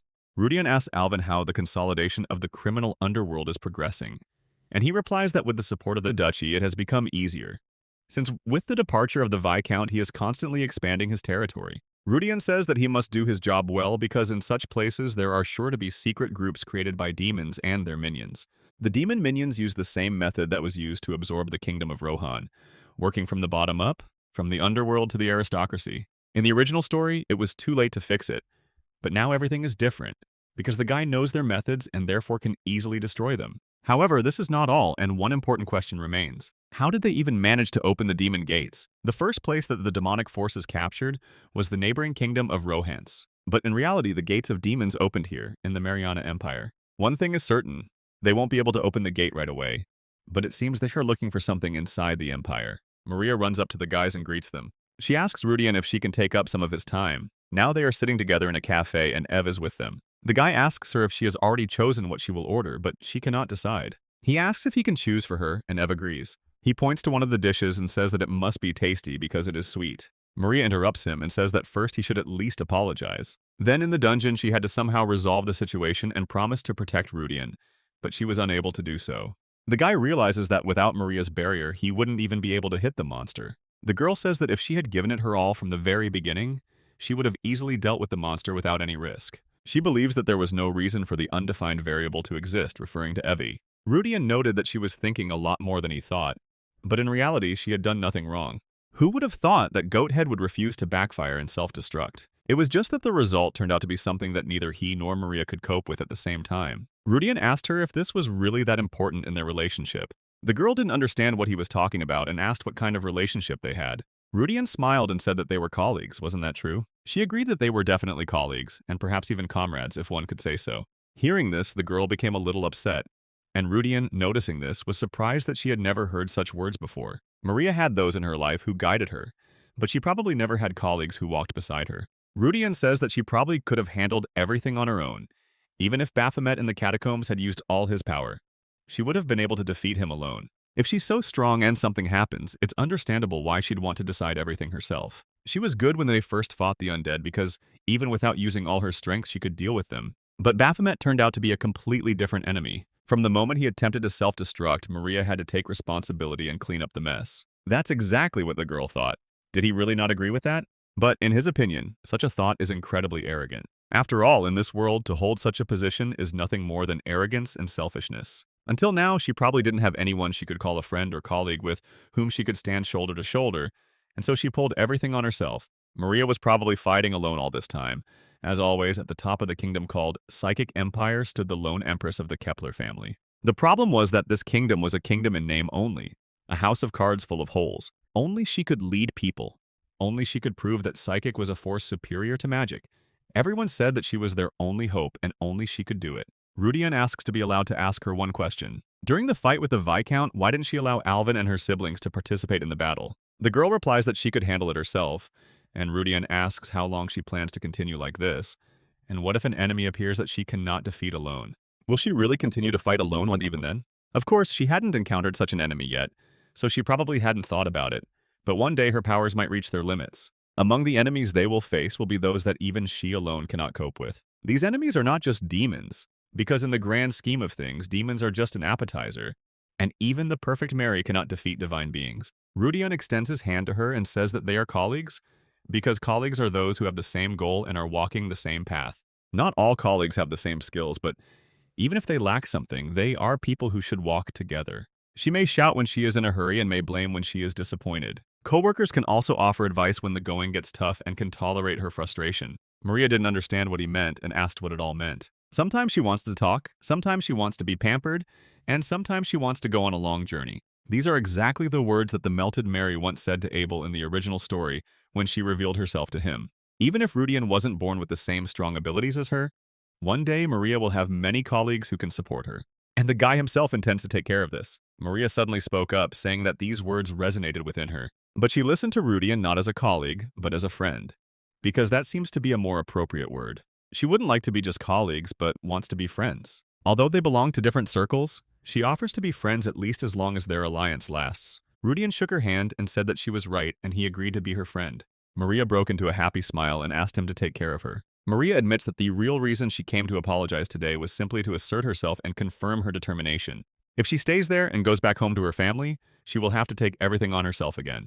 At least when she is having a hard time or is exhausted, she hopes that Rudian can listen to her complaints and otherwise others can rely on her despite her respected position in the organization. Rudian agrees, saying that's what friends are for. But doesn't he respect her abilities, and can he really rely on her? This answer angers the girl a little, and she releases a force wave that shakes the coffee in Rudian's cup, and it seems like he just almost died. He hadn't spent time in such casual conversation for a long time, because he had lived too restrainedly after the devil stayed with him.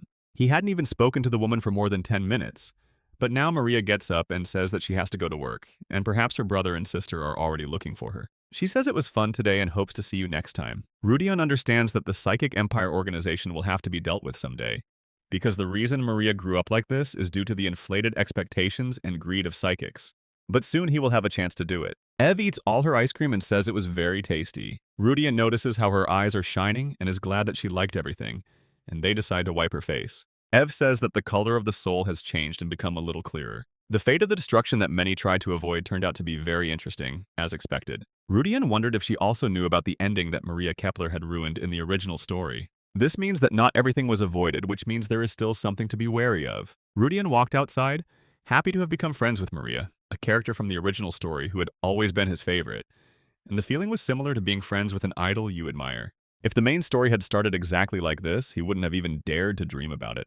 Maria Kepler, having completed her succession and risen to the top among true psychics, closed off her emotions for the sake of reviving the Psychic Empire organization, and wielded military power capable of overthrowing an entire nation. But when she succumbed to Asmodeus's pleasure, psychics, starting with magic, faced severe discrimination and persecution throughout the empire. It was only after the final battle with Abel that she opened the tightly closed doors of her emotions.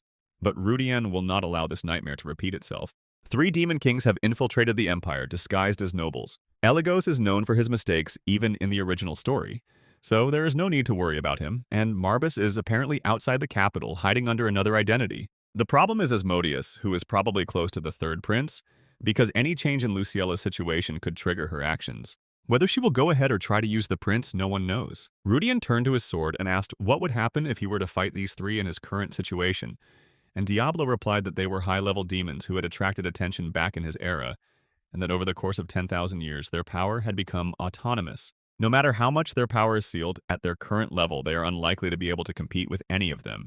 But if their level rises, history may change. Rudian understands that he needs to improve his abilities as soon as possible, whether it be becoming a swordmaster or something else, because this will help him fulfill the role of a contractor for the organizer. They are not in a position now to use their military force recklessly, and at best it will all come down to an attempt to eliminate a subordinate, since it will be a battle of tactics and prepared moves. Citri Belstad is on stage now, and whatever she does, the guy will have to answer. Suddenly someone calls him and greets him. He didn't expect it, but now Citri is standing surrounded by the boys from his academy who are turning to him. Colin shouts that Rudian himself is being greeted by Lady Citri, and can't he immediately bow his head? Rudian doesn't understand why the Lord ended up here, and didn't expect Asmodeus to appear at the academy in person, revealing himself so openly. The girl says she made a mistake and introduced herself first. Rudian claps her hands, realizing that this is the one who is said to be dating the third prince. Citri replies that these are baseless rumors, and, of course, they are not true. But in her heart, she thinks that he is trying to insult her honor right at the first meeting, and he has clearly crossed the line. Rudian believes that he is just an ordinary man with nothing to lose. Kalin runs forward, indignant at how he dared to believe such baseless rumors, and does he not have the sense not to spread lies about the lady? Rudian was even surprised that the third prince had remained silent until now and only now decided to speak. But they decide to leave this topic because the question is whether there is enough information about the demons for the royal intelligence, subordinate to the emperor himself, to be able to find Rudian. Citri joins the conversation, saying that she only transferred yesterday and therefore doesn't know much about this place, and Rudian asks what business she has with him. Kalayan doesn't understand why the young lady is being spoken to so rudely, since she is not a member of the royal family but deserves respect as an elder. The girl admits that she really enjoys stories of knightly valor, and she was even told that Rudian played a major role in the conquest of the dungeon in the Borderlands. And then the guy realized that all this was connected with Casley's death, the first trigger that began to distort the demon's plans.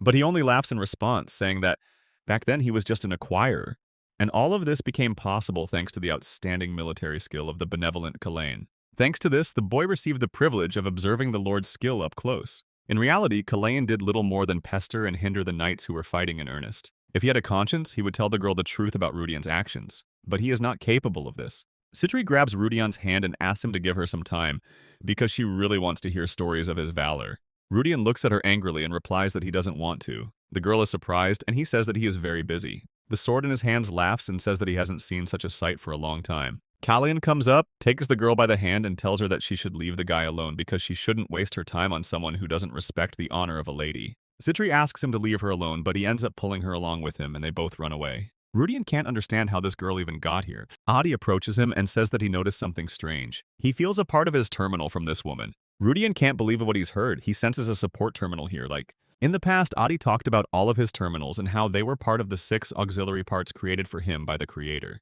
Each one extracts unique materials, and each generation can use specialized terminal functions. And when all terminals are collected, the seal on its main body will be removed. But now the fragment means that Citri didn't get the terminal itself, and this is a relief, and he asks which of the 7 terminals exactly he is talking about. Adi replies that it is a first-generation terminal, a collectible type AI called El Dorado. At least it's not a combat type. And that's a relief too, since a combat terminal would have the power to cause the end of the world. Adi explains that El Dorado's purpose is to collect subspaces, and his terminal is filled with artifacts collected by the creator in the past, but most of them are locked, and only he can open them. However, the main part of the terminal, depending on how it is used, can easily destroy a planet or even 2. All of this is connected to the enormous power of the terminal itself, and Rudian will need to urgently develop countermeasures. The reason why the Demon Gate could open in the Mariana Empire was because of Adi's terminal, El Dorado, which was given to Asmodeus. The common thing between these 2 events is that they were both described in the original story, and the question remains whether this was a coincidence or not. But Rudian will still have to give that girl a good shake. At this time, Alvin and Maria were in Luciella's office, where she reported that Citri had transferred to their academy, and the third prince was personally behind this. The official reason was that Citri's father had gone missing, her family was on the verge of falling apart, and the third prince had taken over her family's affairs, leaving only one distant relative who was supposed to be under the academy's protection. Maria asked if there was any resistance from the imperial family, as the prince's interference in the affairs of a noble family looked suspicious, especially considering the Belstad family's colossal fortune. Luciella noted that everything that was happening seemed like a game. Maria was relieved to find that she was told that nothing of the sort was the matter, and was asked to take care of the lady and treat her properly. The Delphionia family could easily arrange the assassination of a member of the royal family. Maria is sure that they probably have only one goal. They will want to enjoy the young lady in a special way. If they want to start pursuing her, let them do so. Suddenly, someone entered the room and said that it really turned out well, and everyone turned to see Rudian, not understanding why he said that. He explained that Lady Belstad was just a title, as she was only the Viscount's adopted daughter. Maria confirmed that this was indeed the case, and noted that this meant that the only one who could take control of the Saurus Merchants Union was Citri. Rudian was thinking about how to approach her because she was stuck next to this prince, and therefore everything was working out perfectly. They have a chance to absorb the Union of Saurus Merchants, and isn't that a great opportunity? The Saurus Merchants Union is the largest trade guild consisting of over 300 branches across the continent, uniting 3 major guilds and 8 secondary guilds. They have amassed such vast wealth that they control 20% of the empire's logistics, and if they go on strike, the capital will be paralyzed. This is one of the key areas of wealth not only in the empire, but on the entire continent, and Alvin sees 2 problems with this. Firstly, he noted that the takeover of the Union was practically an impossible dream if one were to proceed through the standard acquisition of shares within the Merchant Guild.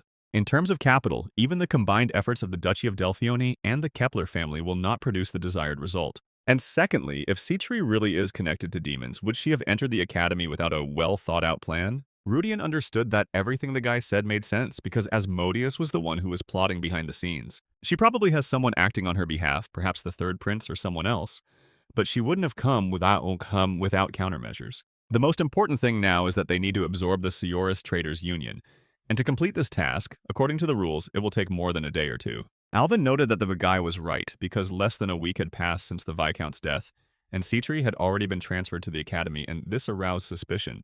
Rudian asked, if they assumed that Citri had taken over the Merchant Guild, what method could she have used? Maria, without thinking, said that she probably did it by force. She must have suppressed them with her power, because the guild leader is always the one who is strong, and there is no place for honesty there. Add to that Asmodeus's unique powers of brainwashing, threats, and mercy, and she could unite the guild in no time. Alvin noted that their task then becomes to free those who are threatened by demons in order to attract them to their side. Rudian stopped him and said that this was not the way, which surprised Alvin. After all, if they free people they don't even need, then why do it at all? Evan asked what he was going to do then, and Rudian replied that he would indeed absorb the Saurus Traders Union.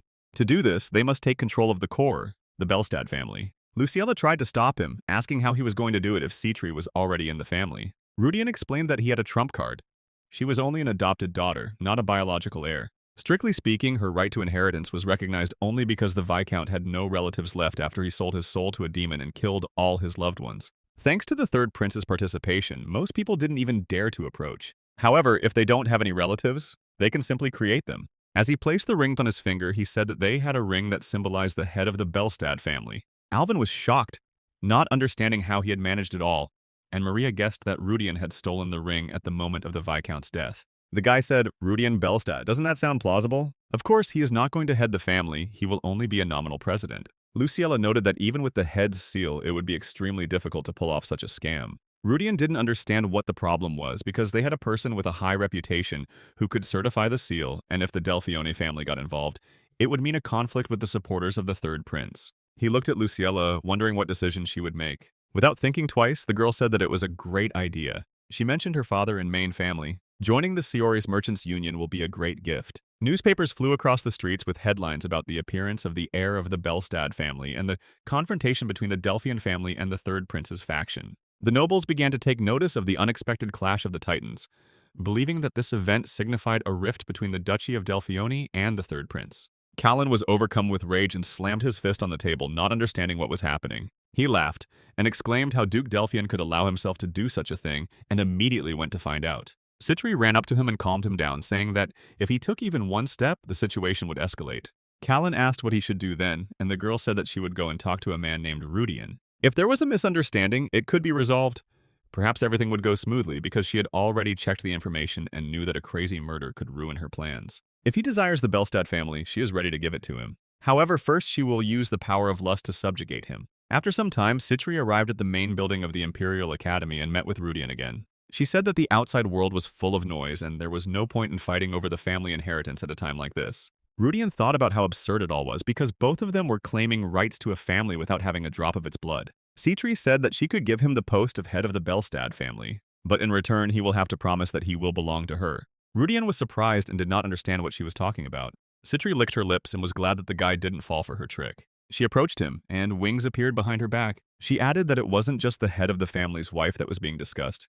Didn't he want to take possession of Luciella and destroy her completely? If Rudian wants, he will become hers, and she will make Luciella his slave, because she can give him everything: status, honor, money, and pleasure. Rudian removed her hand from his face and said that she was probably just joking with him. The girl's face distorted with surprise, and Rudian repeated that she was completely carried away. She jumped back from him, not understanding what was happening, because the Demon King's power should have been absolute and should have affected him. Rudian started laughing, saying how stupid her expression was, and Adi pointed out that compared to today's Demon Ball, it was a mere trifle. Citri asked him at the theater who he really was if her power had no effect on him, whether he was a dragon or perhaps a goddess. The guy said that now everyone asks him about his identity, and even she speaks the same way as that girl. He tried to remember her name and said it was Castley Richmond. Citri immediately recognized the name and realized that it was Rudian, the one who broke the bloody demon stone. She realized that she had fallen for it, because before her was an opponent on whom the power of lust had no effect at all, and she would not be able to kill him even if she mobilized all her strength.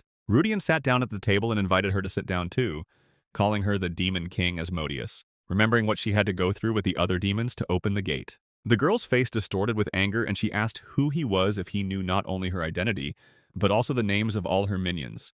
Rudian couldn't even imagine that the demoness would come looking for him in this way, and added that his identity didn't matter. What was important was to get to the point. He offered her an alliance because until the demon gates were open, everything she did might be useless. It would take at least 3 or 4 years to open the gate, and Citri was shocked at how much this man knew, including their internal affairs. She didn't know how strong this man was, but even if she had to sacrifice her life, she had to kill him right now. Rudian asked if she really wanted to make such an extreme choice, but suggested that she give it a try. In any case, once she did that, everything they had built with the demons would collapse in an instant, and Citri asked what he wanted. Rudian replied that he had already said this before. He wanted to create an alliance.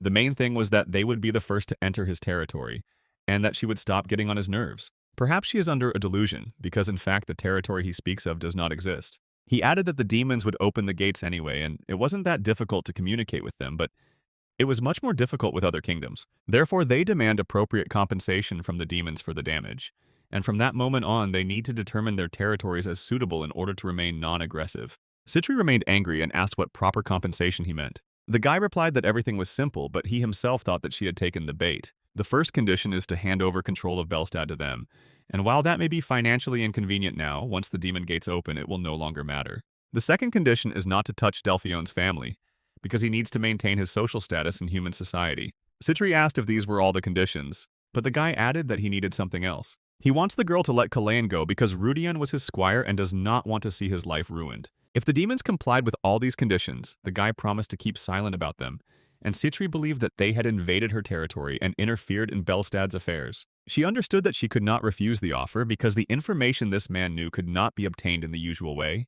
The only thing that could be said for sure was that he had deliberately provoked her to create the situation. Citri said that in the name of the demon king of lust, Asmodeus, she accepts his demands. Rudian noted that he liked her straightforwardness, but Citri stated that there was more to it. She won't let the third prince go because she has spent too much time on him, and he does not belong to the Delphione family. Rudian realized that if he put in more effort, he might be able to bring back the third prince.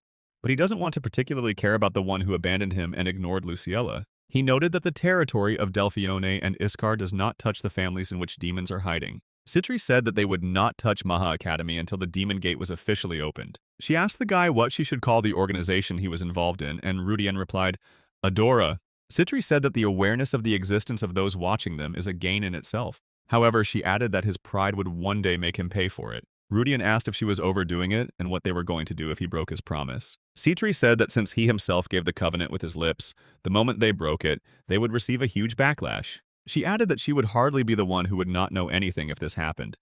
But the guy considers himself too insignificant for anyone to react to him seriously. The girl said that they could look forward to the moment when she would make him her slave and torture him forever. As Citri left, Rudian said he was looking forward to it. He may have shown too many of his cards, but it was enough for the bluff to work. Adi asked the owner if he really intended to make a deal and not attack. Rudian didn't understand why he needed this because great beings can be bound by words, but he is not a great being. Adi joked that he wasn't sure who the real demon was, and Rudian said that he was a human, tricking the demon king. At this time, Elagos was shouting at the girl, asking if she had gone crazy if she decided to conduct business on her own without his and Marbas's consent. Asmodeus told him to shut up and leave because he already knew every detail of their plan. Rudian even knew the exact time the demon gate opened, and not only that, but also Marbas's identity, meaning he might also know about the core they found. But it seems the guy has no intention of taking over the world because, despite feeling the aura of a dragon, she believes that he is not a dragon. This man's aura was at the level of an ordinary person, but the enemy's strength was real, and the ability to read all of this was astonishing. Perhaps he belongs to some alien species or is even a goddess, but the girl is not sure. Eligo screamed, were they really just going to stand there and do nothing? Because his pride wouldn't allow him to ignore the threat. Since this guy is so knowledgeable, who knows, maybe he's capable of striking, in which case it is better to take the risk and destroy him. Citri replied that the man was crazy because they knew nothing about the extent of Rudian's power, and he already wanted to attack blindly. Eligos considered it all a bluff because the girl had made a covenant in her name, and if he took a step, it would not be a violation. Citri realized that her comrade was a madman. She explained that there were two conditions. Firstly, they must never meet in the capital. Regardless of victory or defeat, everything will be destroyed, and secondly, if he loses, she will consult with Marbas. In that case, Eligosa would be expelled, and he was very surprised by her words. If he doesn't accept all the conditions, Citri will tell Marbas everything, and Eligos will be sealed until the demon gate opens. Eligos agreed to these conditions and accepted them. The girl left in a rage, telling him to do what he wanted. At this time, in the Duchy of Delphione, people were trying to stop the third prince, who was trying to break into Luciella's room. The father came to the noise and asked the prince to calm down, but Kalain shouted that the man had crossed all boundaries. He came to interrogate him decisively, but he showed disrespect. Kalain believes that the Delphione family has gone too far in the affairs of the empire, and they must have a good reason. Vincent opened the doors and told the prince to do whatever was necessary. Kalain burst into Luciella's room and saw her sitting and drinking tea with Rudian standing next to her. The girl greeted him and asked him to come into the room. Kalin, demanding an explanation, did not understand what kind of strange joke this was and why Luciella threatened Citri. Luciella calmly replied that she had never met the girl and continued to drink her tea peacefully. Kalin wanted to scream that the girl had come out and declared her intention to meet with Rudian, and then suddenly said that she would give up all her rights if they did not intervene, and how could they think that such a thing was possible. Luciella turned to Rudian and asked the guest to explain everything. He introduced himself by saying that his name was Rudian Belstad. Kalin was extremely surprised by this, and he could not understand how an ordinary person dared to say such things. The boy asked the Lord when he would finally grow up. The prince got up from the sofa and started shouting, asking who gave him the right to behave so impudently. Rudian said he didn't understand how he could be so indifferent, even after the Delphione family, their sponsors, had turned their backs on them. And did he really think he would simply take control of the merchant union? Kalin couldn't understand what kind of nonsense he was talking about, because the power and wealth the Viscount had amassed in the political world were far beyond their comprehension. With their support, he no longer needs unwanted interaction with the Delphione family. If they do not want to become enemies of the imperial family, then they should hand over the seal of the head of Belstad without resistance. No matter how powerful the Delphione family is, and whether they are part of the three great houses, they cannot stand against the imperial family alone. Rudian said that this was only true if he was alone, but what would happen if two families united? At that moment, he asked one person to enter the room. Kalain immediately recognized the guest and could not understand what he was doing there, and the stranger said that a lot of time had passed since their last meeting. Kellen asked Grey Bellatrix why he was here. Bellatrix is one of the 3 great ducal houses of the Empire, a prestigious family of mages who oppose the swordsmen of Delphione, and he is the young lord of this ducal house. He is also the person in charge of magic in the protagonist's team in the original story and holds the title of a legendary archmage called the God of Magic. Grey noticed that the prince was still as ignorant as before. The day before, Rudion had told the girl that they had formed an outer alliance with the demons, and this had given them some time before they dared to invade Delphione's territory. Luciella admitted that there was one serious problem connected with Viscount Belstad's family. Rudion took the documents and couldn't understand what she meant until he heard that the Belstad family had almost no wealth left. The girl explained that after the Viscount was officially declared dead, his property was seized without permission, and according to the Information Guild, not even 30% remained. Rudion needs shares in the Merchant Guild to take up the position of Guildmaster, but Luciella said that even help from the Delphione family would not be enough. The guy said that in the current situation, if they go against the Imperial family and gain territory, the Delphione family will inevitably face great risks. So he suggested bringing in another family instead. He remembered the girl telling him about a way to destroy loot in the dungeons, and asked if this was the same mage who existed in the Fire Magic Tower. Luciella asked how he knew about this and who he was, but the guy said to just accept it as it is. They are going to bring Bellatrix's family to the capital. Together they headed to Bellatrix's family estate, where they found themselves in Grey's office. The boy looked at them in surprise, recognizing the young lord of the Bellatrix family, and asked what brought them here. Luciella began to say that she hadn't been here for a long time, and the guy listened to her attentively. Grey, as in the original story, is the ultimate narcissist, not because of his abilities, but because of his undying love for himself, and is a character that is impossible to hate. Luciella stopped bowing to him and said that his habits remained the same, and Grey replied that she should not expect kindness from Bellatrix's family, and it would be better to immediately explain the reason for the visit. The girl said she would get straight to the point.